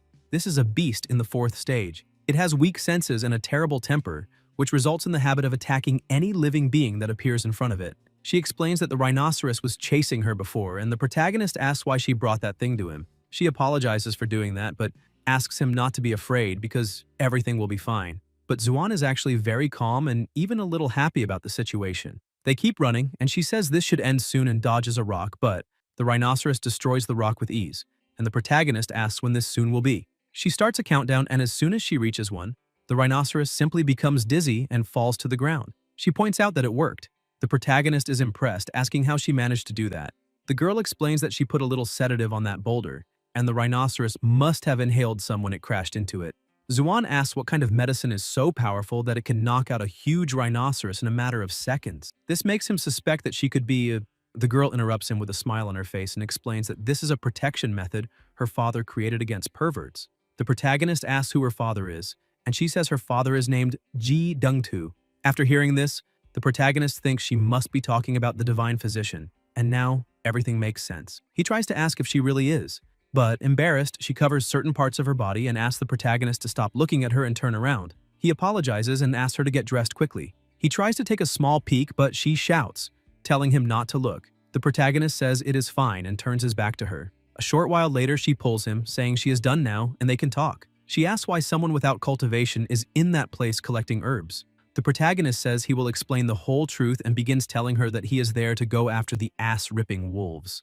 The girl points out that the wolves are beasts that, although they are not very strong, usually move in packs and are very vengeful. If the protagonist is not careful, his butt will be ripped apart since he's only an ordinary person. This lands like a real blow on the protagonist, and he thinks she does not need to keep touching those wounds. The protagonist looks at the rhinoceros, saying that if he tries to face them head-on, it really will be an impossible task. But if he wants to collect their gubaos, he can only think of one strategy that is not very sensible. But suddenly, he has a great idea. He asks if she has a handkerchief because he would like to borrow it for a moment. As soon as the rhinoceros wakes up, the protagonist starts provoking it. The rhinoceros gets irritated and starts running after him. The protagonist runs ahead, saying that everything is going according to plan and that he only needs to maintain his maximum speed. As soon as he gets near the cliff, he grabs onto a vine, causing the rhinoceros to fall into the rift with the wolves. The rhinoceros, which is in a chaotic state and at the 4th stage, stares at the wolf pack, while the wolves feel that their territory has been invaded. However, all of them are in the 2nd stage. The pack leader says there is another invader looking for death, so they need to attack. All the wolves attack at the same time, trying to defeat that rhinoceros. The protagonist only watches, saying it is true that those wolves rip other people's butts, and that nature is merciless. Suddenly, his vine breaks and he falls to the ground. The girl goes over to him, saying that was very cruel, and asks why he did that. Zuan tells her not to worry because the rhinoceros will not die that easily and asks her to just watch. The wolves keep attacking, and the rhinoceros screams that its butt is going to end up being ripped apart. But suddenly something comes out of the rhinoceros and the wolves quickly start fainting, saying that it is poisonous. The protagonist and the girl go down and he retrieves his blade. She asks how he managed to do that, and the protagonist says it was very simple because he put poison on the dagger, and as soon as the wolves tried to attack, they ended up being wounded by it and died. However, it is a pity that her handkerchief ended up getting completely dirty, but he promises to buy her a new one once they return to the city. The girl is impressed, saying he really is amazing for being able to eliminate so many wolves that way. Embarrassed, she says she has a request to make and knows it might seem a little unreasonable, but she would still like him to hear her out. She explains that her father is preparing a certain medicine, and one of the necessary ingredients is wolf gubaos. Because of that, she would like to know if he is willing to sell some to her, and she can offer 10 or even 15 silver taels for each one. She asks what he thinks of that price because that is all the money she has. He decides to sell the items to her and she becomes very happy, thanking and praising him once again, saying that he is a very kind person for selling such valuable ingredients. The protagonist tells her that the two of them are friends now, Besides, she also helped him a lot, so she can treat it as a gift. Still happy that she managed to get them, she points out that her father will be very pleased with this. The protagonist manages to make a profit of 50 silver taels. He thinks that the shameless divine physician should not be upset about that, since the fee is 100 silver taels per consultation. But before he can leave, she touches his arm, saying that he helped her a lot, so she would like to ask him to go home with her, because her father will be able to treat him. The protagonist becomes embarrassed, wondering why that girl keeps reminding him of his problem all the time. Suddenly, he hears a noise and asks her if she heard it too, but the girl says no and asks if something is wrong. The protagonist focuses and thinks that because of the improvement in his cultivation, he can now hear sounds from far away, and that is truly incredible. He tries to figure out what that sound is and can make out what seems to be the sound of a carriage and swords clashing. He grabs her by the arm, saying that the noise is getting closer to them, so they need to leave immediately, but the girl, still confused because she cannot hear anything, asks what is really happening there. Meanwhile, in the carriage, they were trying to move as quickly as possible because the others were catching up to them. But one guy manages to catch up and tries to attack, asking if they really thought they could escape from this. With just one attack, he sends 3 of his opponents flying. The man and his henchmen say that the former #1 beauty will live a little longer and have some fun with them. One of the guards shouts for the man not to be rude to Madame Yu, otherwise the Yu clan will destroy Black Wind Stockade. The protagonist says that name could not be any worse, but in the end, bandits are bandits and nothing more. The girl explains that the leader is not among them, because the leader of those bandits is the great bandit Chen Xuan, and he is a cultivator in the 6th stage, probably already reaching the 7th stage, while his henchmen are all below the 5th stage. But suddenly the 3rd master manages to find the poor girl, saying there is a woman hiding there and that she is very beautiful. The henchmen say they are very lucky now because they were afraid one young lady would not be enough, but now they have another one. The 3rd master says that now he will examine the goods one by one, starting with that girl and then moving on to Madame Yu. The poor girl screams for the 3rd master not to touch her. The protagonist becomes irritated and selects the bottle of poison from his system. The 3rd master notices that the protagonist is approaching and cuts the bottle he threw, asking who that brat is, and how he could attack the 3rd master with only a bottle. However, the bottle begins to release poison, and the 3 of them quickly fall to the ground, saying they cannot move. Tied up and lying on the ground, the 3rd master shouts at the protagonist, asking how he can humiliate the 3rd master, and says that because of this, he will be cut into pieces. But Xuan steps on the 3rd master's face, asking if he really is capable of doing that, then asks why he is waiting so long and tells him to try cutting him. The henchmen start cursing the protagonist, saying that apparently he really does not want to live anymore for daring to touch the 3rd master. Because of that, his rage points keep rising. He laughs and tells the bandits that the angrier they get, the happier he becomes, because he loves it when his opponents hate him. And apparently, they have someone there who cannot do anything. He keeps kicking and hitting the 3 of them, thinking that he wasted a bottle of poison, so they need to give him rage points to make up for it. The people from the Yu clan are impressed by this, and one of the men walks over to the protagonist, thanking him for his help. Xuan says that now that he saved their lives and also Madame Yu's life, what are they going to do to reward him? The young man says that is not exactly what they meant, because they do not know what the hero wants in return. But the young man thinks this is the first time he has seen someone ask for money so shamelessly. The protagonist walks past the guards, saying the 2 of them are not that familiar with each other, so there is no need to speak that way. Besides, he is only a guard, so he would not have enough money to pay the reward, which is why the protagonist needs to see the hostess, who has the final say. The guard asks him not to be so rude, but the protagonist opens the carriage curtain, and Madame Yu says the protagonist is very direct with his words and is not hypocritical like those bandits. But as soon as he sees the woman inside, he is impressed by her beauty. Madame Yu points out that as compensation for saving her life, she is willing to offer 10,000 gold coins and asks if that amount is enough to satisfy him.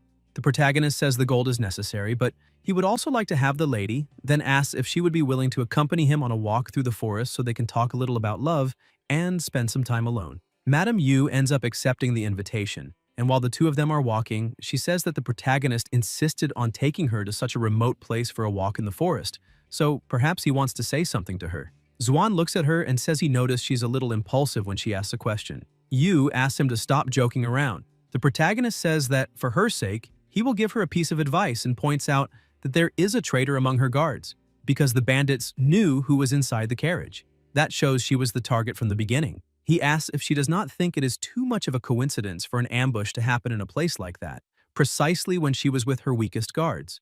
Madame Yu becomes a little shocked, asking how that is possible. She takes out a cane, saying that it is the Jade token, one of her belongings.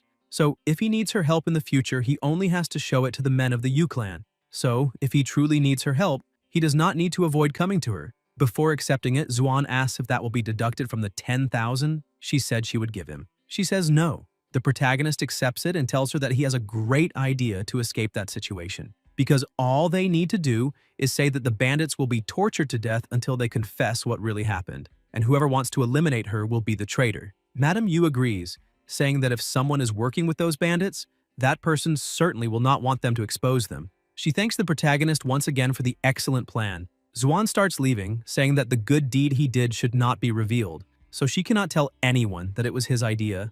Besides, he would also like to thank her very much for the gift and will visit her when he has free time. Madame Yu is surprised, thinking that this young master is not as simple as he seems, because his face does not reveal his actions, which means he is unpredictable. Miss G asks the protagonist what he said to Madame Yu, but he only asks her to return to Bright Moon City for the night and find a small place like an inn to rest. She thinks she does not quite understand, but ends up agreeing. A few hours later, in Bright Moon City, everyone is happy to see that the young miss has returned. She asks everyone to calm down and form a line. Besides, she asks the protagonist to go ahead and find her father. Xuan thinks Xiaoxi is a good girl. She cares a lot about people's well-being and is a true bodhisattva, because that is what a doctor should be like, not forgetting to help others with her skills. A short while later, the protagonist is a little vulnerable and tells the divine physician that he has already paid the consultation fee, so he asks him to do something already and not just stand there. And since he accepted the payment of 100 silver taels, he should at least be a little more professional. The doctor looks at the payment and thinks that the money he gave his daughter looks very similar to that. However, she had said she bought a rare treasure and spent 150 silver taels on it, so maybe he is overthinking it. The doctor looks at the protagonist's private parts and says that this little thing looks very fragile, which means he was probably struck by the yin-yang pulse severing palm. However, he should not worry because the method to break the seal is very simple. The protagonist asks the doctor to wait and asks if he is going to say that he needs to cultivate until he reaches the master realm. The divine physician is surprised, saying that he knows how to solve his problem and still came there, asking if he enjoys throwing money away. Xuan tells the doctor to give his money back because he would not have come for a consultation if he could reach the master realm so easily. Besides, he would need to cultivate for hundreds of years to reach that realm. However, he does not know what the point would be in breaking the seal after so much time. The doctor says that if the protagonist is in such a hurry, there are some alternative methods that could help him. However, he warns him right now that it will not be easy at all and asks the protagonist to follow him. Xuan asks what those other methods are because no matter how difficult they are, he will accept anything that can help him. The protagonist thinks that apparently he ended up judging the book by its cover, wondering how such a bad person could have such an innocent daughter. The doctor prepares to open a cabinet, saying that while the protagonist is there, he needs to keep his eyes wide open, and reveals that this is his favorite collection. The red underwear belongs to Miss Zhang. The pink one belongs to Miss Wang. The protagonist says he does not really know what to think in his current condition and asks the doctor if he really believes that just looking at those clothes will make his little brother stand up again. The doctor says that this is his hobby because he likes collecting all kinds of underwear from beautiful women, so he can help the protagonist if he brings him a piece of Qin Wanru's clothing.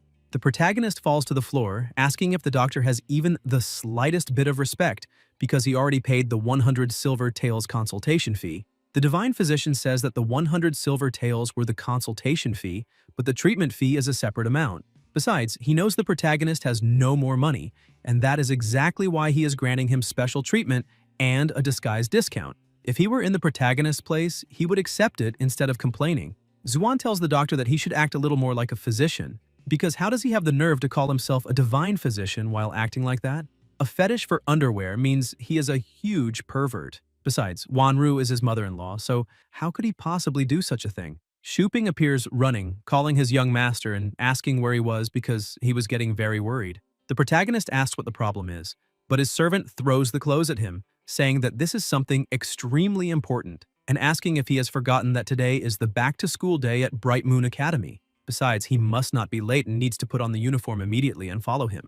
A short while later, they arrive at the academy. Shuping breathes a sigh of relief, saying that fortunately he managed to bring the protagonist on time, because if he had failed, he would have been punished to death by the master. Xuan looks at the academy and is impressed, because he did not expect that private academy of the Chu clan to be so luxurious. Shuping begins explaining that Bright Moon Academy is an educational institution directly subordinate to the Minister of Ceremonies, the leader of the 9 ministers.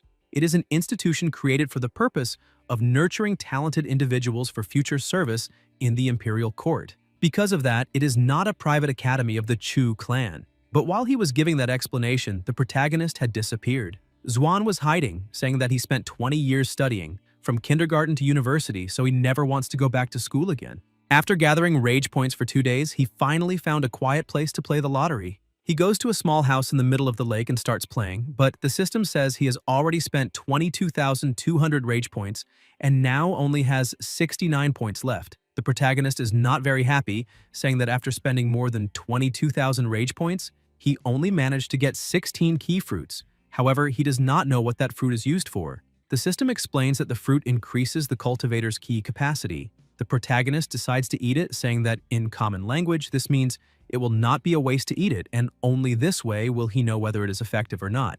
As soon as he eats it, he begins to focus on cultivating the Phoenix Nirvana Sutra. A short while later, he thinks that 6 formations have filled up, and that for now, this is enough. After his cultivation, he looks at his body and thinks that it was not bad at all, because he feels his Kai reserves increasing quite a lot. He begins to hear a melody and wonders if someone is nearby. However, he starts to like that song very much, saying it makes anyone feel relaxed. Since arriving in that world, he has not had even a single second of peace, so he cannot remember the last time he felt this calm. He begins walking while following the sound, thinking that he misses his home very much now that he has thought about it, and also his parents. They must have already received the news of his death. Besides, there are also those arguments on the internet forum that he used to participate in all day. How will things be without him? As soon as he reaches the place where the music is coming from, he sees a girl playing a conch. She looks at him and asks if he is still not tired of staring at her. Xuan asks how anyone could get tired of looking at such a beautiful woman, because he could stay there looking at her for several days and nights. The girl points out that he is talking a lot of nonsense because it does not even seem like he is really crying. The protagonist is surprised, asking who is crying, but tears are streaming down his face. He wipes away the tears, saying that song sounded like one he used to listen to, so he started missing his home a little. The girl asks if he really knows music. He says he knows a little, but that knowledge is useless because he cannot make money with it. So, if he is not mistaken, the two of them are both dealing with problems, which is why he would like to know if she would share some of the drink she has with him, since it is very boring to be in a bad mood alone. The girl asks if he is sure because that liquor is called Burning Heaven and is very strong. Xuan says he is sure he can handle it and asks her to give him some so he can send his problems away. The girl ends up agreeing, saying that now they have become friends. While drinking a little of the liquor, the protagonist says that maybe they are a little more than friends because by sharing that drink, they are indirectly kissing, so she should tell him her name. The girl is surprised, saying she has never met anyone as shameless as him. Suddenly, another man arrives, calling the protagonist by name and saying that he was drinking peacefully there, while he had been looking for him for quite some time. Xuan is surprised and thinks that based on that guy's clothes, he's probably also from that gang. The man says he heard a rumor going around that the Chu clan had sent him to Bright Moon Academy, and he did not believe it, but it seems it was all true. He grabs the protagonist and shows him a sheet of paper, saying that now that the two of them have met, they can talk business, because the money he owes the casino needs to be paid. But as soon as the man pats the protagonist on the back, the protagonist spits the drink on him, wondering since when he owes money to the casino. Besides, that gang tried to eliminate him 2 days ago. He tries to cover it up, saying he cannot be blamed for that because the man slapped him on the back. He complains to the girl, asking if she can really call that liquor because it is easier to drink pure alcohol. The man who came there to collect curses the protagonist, asking how he dares spit something on him, and tries to attack, ordering him to pay now, otherwise he will be cut into pieces according to the contract. The protagonist says he is not ready yet, but when the man sees the green liquor gourd, he becomes frightened because he has never seen that before. He looks at the girl and thinks that she is Shang Lu Yu. So why is the protagonist there drinking with her? Xuan realizes that the guy is scared because of that girl, and now he can solve this much faster. The protagonist pushes the man, asking where he is looking. He shouts that this girl is his sister, so how does he dare look at her that way? And whether this is happening because the man wants to offend his sister over money. Besides, he is from the Chu clan, so why would he owe money to anyone?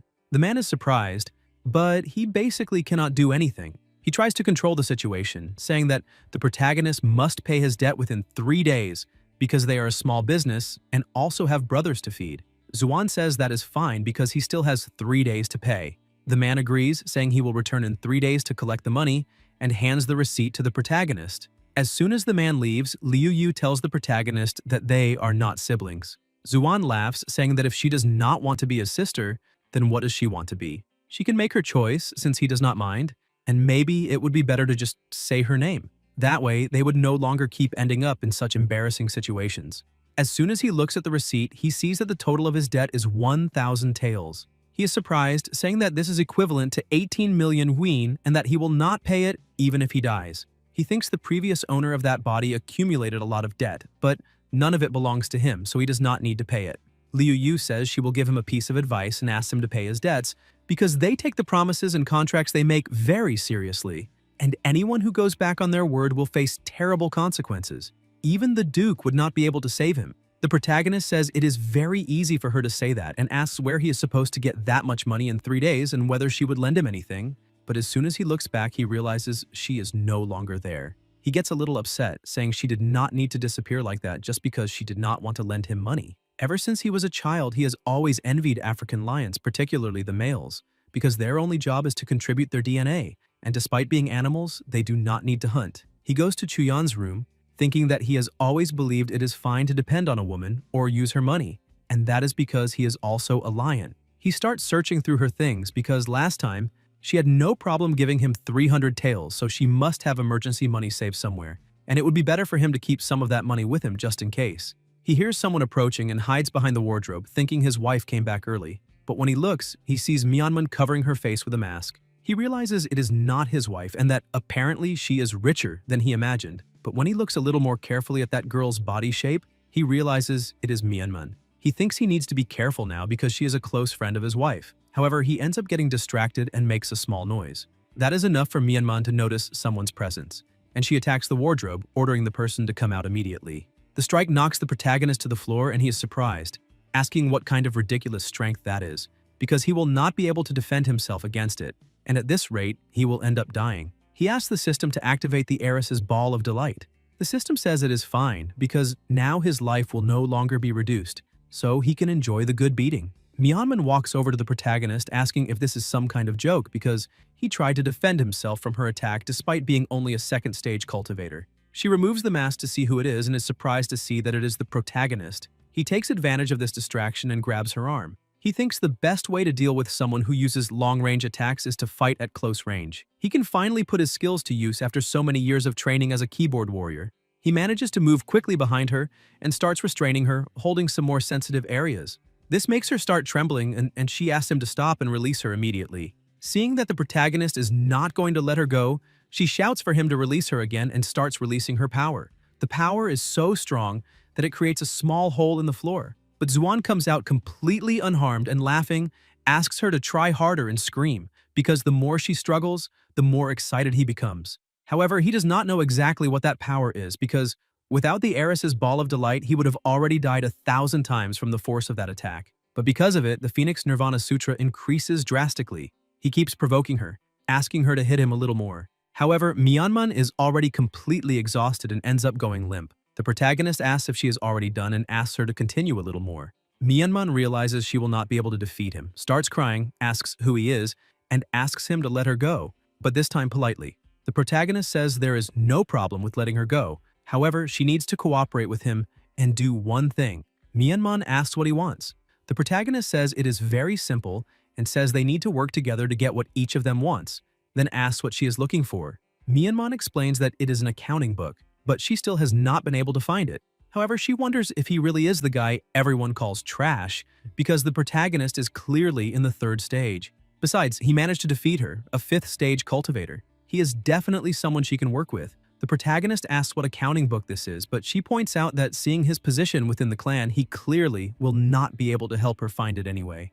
Zuan asks why the two of them should work together if she has no trust in him. Myanmar touches the protagonist's shoulder, saying she believes in him and is certain he will gain a good position within the clan and discover where that book is. When that time comes, he will be able to fulfill his part of the agreement. But for now, he can tell her what he is looking for. The protagonist asks if it is not obvious what he wants, considering his current position in the clan, and points out that he wants Chuyan. Since Myanmar is her best friend, he is sure she can help him a little with that.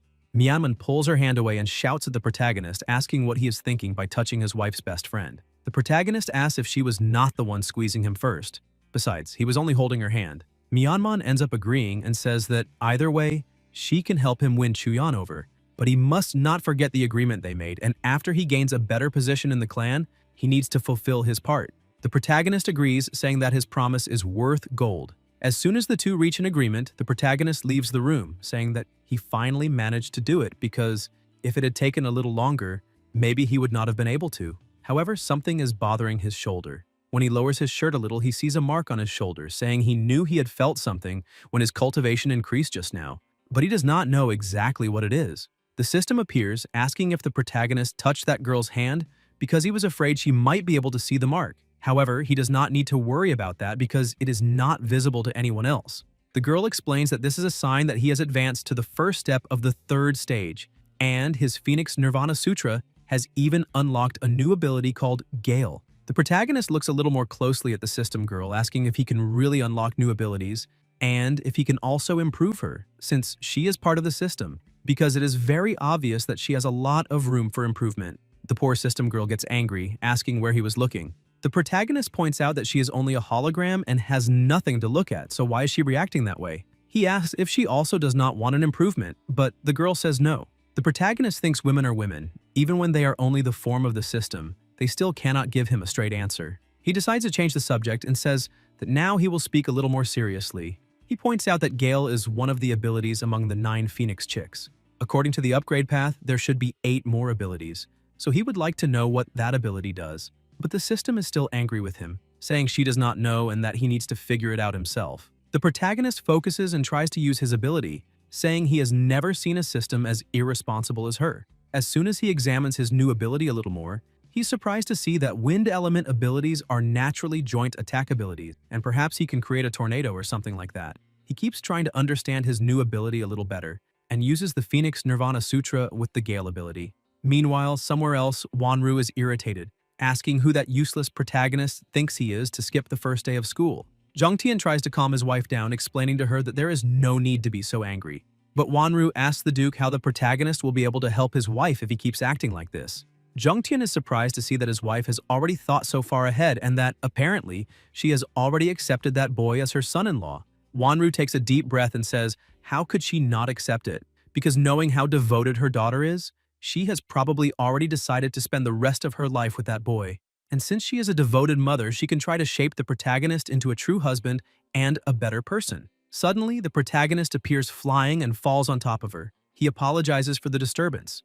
Wanru becomes irritated again and asks what he is doing because she was looking for him everywhere and why he did not go to the academy. The protagonist tries to explain but thinks that Gale is a teleportation ability and that this will be very useful for him in the future when he needs to escape quickly. However, he feels a great pain in his chest and thinks that the heiress's ball of delight has worn off, and he is starting to feel the effects of the beating he took from Myanmar. The Duke becomes worried about him and walks over, asking if he is alright and why he is gravely injured. The protagonist makes up a story, saying that someone actually kidnapped him and punished him severely at the academy, and he barely managed to escape because they only stopped chasing him after the guards approached. The Duke becomes irritated, asking who is causing trouble for his clan. He calls the guards and orders them to search for those shameless people immediately, because whoever did this must be severely punished.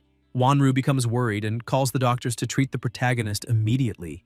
Zwan quickly improvises that story, but at least it proves that his in-laws will take care of him, because he had thought they also wanted to see him dead. A short while later, inside the protagonist's room, Zhongtian asks what medicine they gave the protagonist since he was on the verge of death, but now he seems completely fine. Wanru explains that it is a medicine made for cultivators and asks if it is possible for medicine to have a better effect on people without cultivation. The protagonist regains consciousness, calls the two of them father and mother, and asks why they are still there. Wanru asks who else, besides the two of them, would stay there to take care of him. But now that he is already feeling better, he needs to return to the academy tomorrow morning with no excuses. The protagonist ends up agreeing. She calls Hong Xingying, saying he is the eldest son of Butler Hong, a genius in cultivation, capable of reaching the third stage on his own. The protagonist needs to go to the academy with him tomorrow, and with him nearby, no one will dare to cause trouble again. The Duke points out that they need to go back now, but asks Xingying to take very good care of the protagonist. He tells the two of them not to worry because he will take very good care of the protagonist. Zuan is still confused, wondering why that guy called him Mr. Zhu, and he realizes that boy is looking at him differently. Maybe he is just mentally ill. Xingying calls the protagonist a useless piece of trash and asks why he did not just die because if that had happened, Miss Chuyan would be free. So why did he not die? The protagonist laughs, asking why that boy was looking at him that way, but he never imagined he was just a fool in love with another man's wife. The protagonist asks how much of a fool he is to act like that. Xingying becomes even more irritated and grabs the protagonist by the shirt, calling him a piece of shit again and asking how he dares to say those things, because apparently he really believes he is the clan's son-in-law. Suan says that boy can call him whatever he wants. After all, he is legally the husband and beloved man of the goddess he worships so much. And at the end of the day, he is just a servant getting angry. Xingying asks if he really is just a servant because they will see that after the talent assessment at the academy tomorrow, and who knows, maybe their roles might even be reversed. Although the academy accepts all students, the differences between their levels are as clear as day, so he is very eager to see the protagonist crying on his knees before him tomorrow. The protagonist is surprised to learn this, asking if the talent assessment will show cultivation levels. Xingying points out that, even without an assessment, anyone can tell that the protagonist is weak, and if he knows what is good for himself, then it is best that he stay out of his way at the academy. But the protagonist's real concern is that if he is assessed, he will no longer be able to hide his cultivation, and he already has enough problems. So, if he is exposed so quickly, he will become more than just a simple target. The next day at Bright Moon Academy, someone is explaining that students there are divided into 4 different classes: Yellow, Black, Earth, and Heaven. He asks the students to go up onto the stage when their names are called, and each person's power level will be evaluated to determine which class they will enter. Maju is the first to be called. He tells all the useless people to get out of his way because he is going to show everyone what true strength is, and they need to be careful not to wet their pants after seeing something so absurd. The protagonist tells Xingying that this guy is very arrogant, so his talent must be Jia class. But Xingying mocks this, saying there are only a few people with Jia class talent in the entire country, so he highly doubts someone as vulgar and crude as that person could be one of them. Maju has his talent evaluated and it shows that he is upper Yi class. The people are impressed because someone with that talent is basically equivalent to a god there in Bright Moon County. Xingying says he already told him that he would not have much. The protagonist asks if he is saying the same thing as everyone else there because that reaction is a little disappointing. The evaluator congratulates Maju, saying he will enter the Heaven class and calls Xingying to be examined next. Xingying tells the protagonist that he will show him what it means to be superior, since the protagonist always looks down on him for being the clan's son-in-law. But the moment he steps down from the stage, the protagonist will be nothing more than an ant beside him. Xingying goes up to the stage and says that this day will go down in history. Even with his humble origins, he was able to open his own path and overcome many obstacles. Now it is his time to leave his mark on the world. He asks Chuyan to watch him, because she deserves someone much better than the protagonist, and someday he will manage to win her over. Zuan asks if he really thinks he can win her over just by climbing to the top. The protagonist tells him to relax because he will never be the protagonist of this story. Xingying becomes irritated and ends up making a very large cut on his hand. The examiner says that just 1 drop of blood would have been enough and that he did not need to go that far. As soon as the drop of blood falls onto the crystal ball, it shows that his talent is upper Jia class. The examiners are impressed, saying his talent is very great and that he will probably enter the Heaven class directly, and they need to inform the principal. Xingying returns to the protagonist's side, saying he is next and that, as the clan's son-in-law, he had better not bring shame to them. Zuan says he was chosen to marry into the clan, just as the servant himself said, so it does not matter if he is rejected in the evaluation, since his duty is only to produce heirs for the clan, and that means he can touch the woman Xingying dreams about every day, so there is no shame in that. The protagonist thinks that with the Phoenix Nirvana Sutra in the system, he is certain his talent is not lower Ding class, but he does not know what will come out of it. A mediocre talent would be the worst result since he can no longer act like a clueless and inexperienced student, and he will also need to endure gossip. However, having high talent would make him a public target, so perhaps he should pretend to be sick to avoid taking the test. The examiner tells him to hurry up because there are still many people waiting. Seeing that the protagonist is not taking action, the examiner asks if he's afraid of knives and says he will help him, cutting his hand a little so the blood can drip onto the crystal sphere. But as soon as the blood touches the crystal sphere, it starts cracking almost instantly. Meanwhile, a woman asks what it matters if someone has upper Jia class talent. because he will receive the same guidance and treatment as everyone else. Rules are rules, and she has to show the students that the academy values everyone. Besides, she thinks that making this trip is a waste of time. But suddenly a huge explosion happens, and she dodges the energy, asking what that was. The crystal ball had exploded because of the amount of power the protagonist has. The people are impressed, asking what happened, and why the crystal ball exploded as soon as it came into contact with that boy's blood. The protagonist apologizes, saying it was not his fault and that apparently the crystal ball was of poor quality because he is not going to pay for another one. The examiner is frightened, thinking that this cannot be true, and that perhaps the protagonist could be the legendary Transcendent class talent. However, he refuses to believe it because the legend of Transcendent class talent is only a rumor, and no one has seen anyone with such talent in recent centuries. He says the crystal ball must have been broken, and asks if the protagonist's name is Zuan because he heard that the Duke had tested his power before, and he had basically none, only lower Ding class. The protagonist says that is right. The examiner says it is fine, then he can skip the test, enter the yellow class, and the others need to wait until another ball is placed there.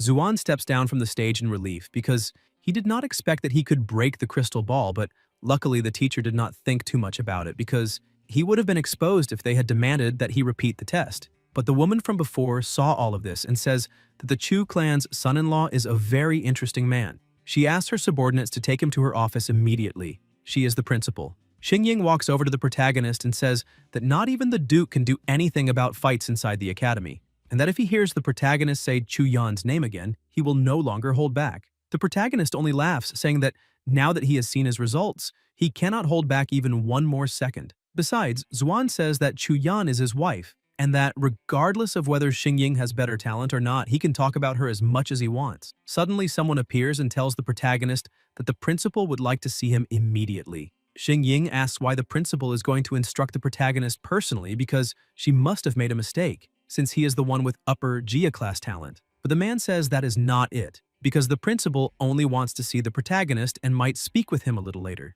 Zuan keeps provoking him and laughs, saying that Xingying cannot do anything, since he is just that irresistible. People question why the principal called the protagonist and point out that they cannot believe she is leaving aside a genius with upper Jia class talent like that. Besides, the protagonist has a prestigious clan supporting him. As for Xingying, he has no one, so no matter how high his talent is, he is only the son of a servant. Xingying becomes furious, tells everyone to shut up, and promises that one day the protagonist will pay for all of this, because he will obtain the clan status along with Chuyan. And since the two of them are at Bright Moon Academy, the fun has only just begun. A short while later, the subordinate takes the protagonist to the principal's office and says he may enter because she is waiting for him. As he opens the door, he wonders why the principal wants to speak with him so badly, and still does not know whether this could be a good thing or a bad thing. As soon as he enters, the principal greets him, saying her name is Zhang Luofu. He starts smiling, thinking that apparently this is something very good, but the principal gets up and kicks the protagonist in the face. He asks why she did that. Luofu points out that it is because he was looking at her in a vulgar way, and the last man who looked at her like that ended up in the hospital, but he simply shifts the focus of his gaze.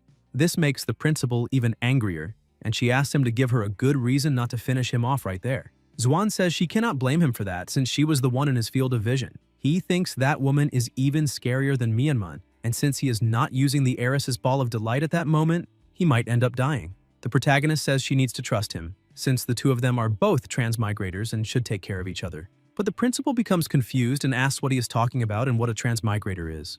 Zuan says she looks like an office lady and that there is no use trying to hide it from him because those clothes are not from that world. Luofu asks what he said she looks like because she found those clothes by chance in a dungeon, and, since she found them interesting, asks some tailors to make more similar models. She asks if he has really seen that before, but the protagonist freezes the moment she mentions a dungeon. The protagonist thinks about the monsters, beasts, cultivators, and ordinary people, so a dungeon must probably be the world he came from, because there are still many mysteries regarding travel between worlds, and there might be a connection point somewhere. Luofu comes very close to him and says that, considering his abilities, he should forget about exploring a dungeon and focus only on his own survival. The protagonist gets frightened and asks what she is trying to do. The principal kneels beside him and holds his hand, saying she is only testing her theory. She makes a small cut on his finger and starts sucking. The protagonist becomes embarrassed, thinking she is hiding something, but he does not mind letting her do it, and maybe this is the consequence of being so handsome and irresistible. He asks her to be a little gentler, and she bites his finger a little harder, saying it is just a little blood, so why is he being so dramatic? Zuan asks why she did that and whether she is some kind of vampire, but the principal starts sensing a strong amount of energy and points out that she was right, because the crystal ball was not defective, and he really does have transcendent class talent. She points out that she cannot believe he has been acting like an idiot all these years, managing to fool even the Chu clan. The protagonist is surprised, because he did not know she was evaluating his talent and now does not know what he should do. He tries to work around the story, saying that this is not entirely true because they know about it, his wife, his in-laws, and even a few other people. Luofu says he is a huge liar because the blood essence of a person with transcendent class talent can drastically raise someone's cultivation. And judging by Chuyan's cultivation level, she assumes the two of them are husband and wife in name only. If she knew about this, then his wife would never let the protagonist leave her bed. Zuan becomes a little frightened by the way the principal talks about him as if he were only a tool. The protagonist releases more blood from his wound and creates a weapon with it, saying he has nothing to say about that matter. But she needs to remember that many people know about this little meeting, and if anything happens to him, the Duke will hunt her to the end of her life. Luofu touches his head and starts laughing, asking if he really thought she was going to kill him, because now she feels a little sorry for the Duke, since he had begged her to protect the protagonist. But in truth, the Duke is the one being kept in the dark. Zuan is surprised to discover that his father-in-law begged the principal to protect him. The principal changes the subject, saying that either way, the protagonist must not reveal this to anyone, at least not until he reaches his full potential. Otherwise, he will be digging his own grave and no one will be able to protect him. She points out that she will help him cover all of this up, because any information about his evaluation will be erased. She throws him a bag of cultivation ingredients and asks him to return to his classroom. Zuan, still unconvinced after what she had done and said about how good his blood is, calls out to her, saying he knows very well that his father-in-law asked the principal for this favor, but he needs to know if she is really doing this because his father-in-law asked or because she enjoyed it so much and ended up falling in love with him. Luofu shouts and kicks him out of the room, but the protagonist remains convinced, saying he already knew it because it is normal to feel attracted to someone as handsome as him, though he does not know why she suddenly got angry. While walking through the forest, the protagonist is happy because now that he is under the principal's protection, he can rule that academy. But suddenly he hears someone shouting for help, while another person says it would be better to hand it over already. The protagonist is surprised to see that there are villains there too. He looks to the side and sees 4 people robbing someone else. The group leader says it would have been easier if the blonde boy had handed it over from the beginning because they are all from the yellow class, so they do not need to fight among themselves. Besides, they are not robbing him because they gave him money, so he needs to remember that this was a fair trade. The blonde boy says that 1 key stone is worth 10 gold coins, and he had only given 1. Manyu asks why that is not enough. The blonde boy says that is not exactly what he meant. The protagonist is surprised by the value of that thing, because 10 gold coins are equivalent to 180,000 yuan. Besides, his debt of 1,000 silver coins is insignificant compared to those stones. So, since they are all from the yellow class, the best among them should be a student with upper Ding class talent in the 2nd stage, and he is already in the 3rd stage, so this is nothing relevant. He approaches, telling everyone to leave that boy alone. Manyu asks his subordinates who that guy is. One of his subordinates says he remembers that boy because he only has lower Ding class talent and is also in the yellow class. Manyu starts laughing, saying another idiot has appeared, but the protagonist asks what they are laughing at and orders them to hand over the keystone immediately. Manyu keeps laughing, saying he is only an idiot for thinking he can take the keystone. The blonde boy tells the protagonist that he is acting like an idiot because those guys are people he cannot afford to mess with, and tells him to leave quickly. Zuan asks why he should leave since he is not afraid of that guy. Manyu gets angry and charges at the protagonist, but Zuan catches his punch with only 1 hand and says he already asked him to hand over the stone, then lands an elbow strike that knocks him out. The other subordinates go after the protagonist, saying he is only from the yellow class, so they do not need to be afraid, but within a few minutes, all of them had been defeated. Zuan asks Manyu why he dragged things out so much because he should have listened and handed them over politely. Besides, he needs to remember that this is not robbery, because he is buying the keystones for 1 silver coin. Manyu begs him not to do this, because they are collecting those stones for their boss, and if the boss finds out that the protagonist took all of them, then he will be in big trouble. Zuan asks who this boss he is talking about is. Manyu says his boss's name is Ye Chenliang, a 3rd-year student from the Earth class, and he is a cultivator in the 3rd stage. The protagonist gets up asking if he really is from the Earth class. Manhwa asks what is going on and whether the protagonist is scared, because no matter how skilled the protagonist may be, he is still a first-year rookie in the yellow class, so he is not prepared. But Zuan simply kicks Manhwa, saying he talks too much when he should not. The protagonist starts leaving and calls the blonde boy to come with him, because if that Ye guy wants those spiritual stones back, he just needs to tell him to come get them from the protagonist. A short while later, the protagonist was looking at the amount of Kai stones he had obtained and laughing. Even after paying off his debt, he would still have enough left to become stronger. However, he still has one small problem. He does not know how to use those stones. As soon as class begins, he hears nothing but a bunch of nonsense, because he went there to learn something about Kai stones.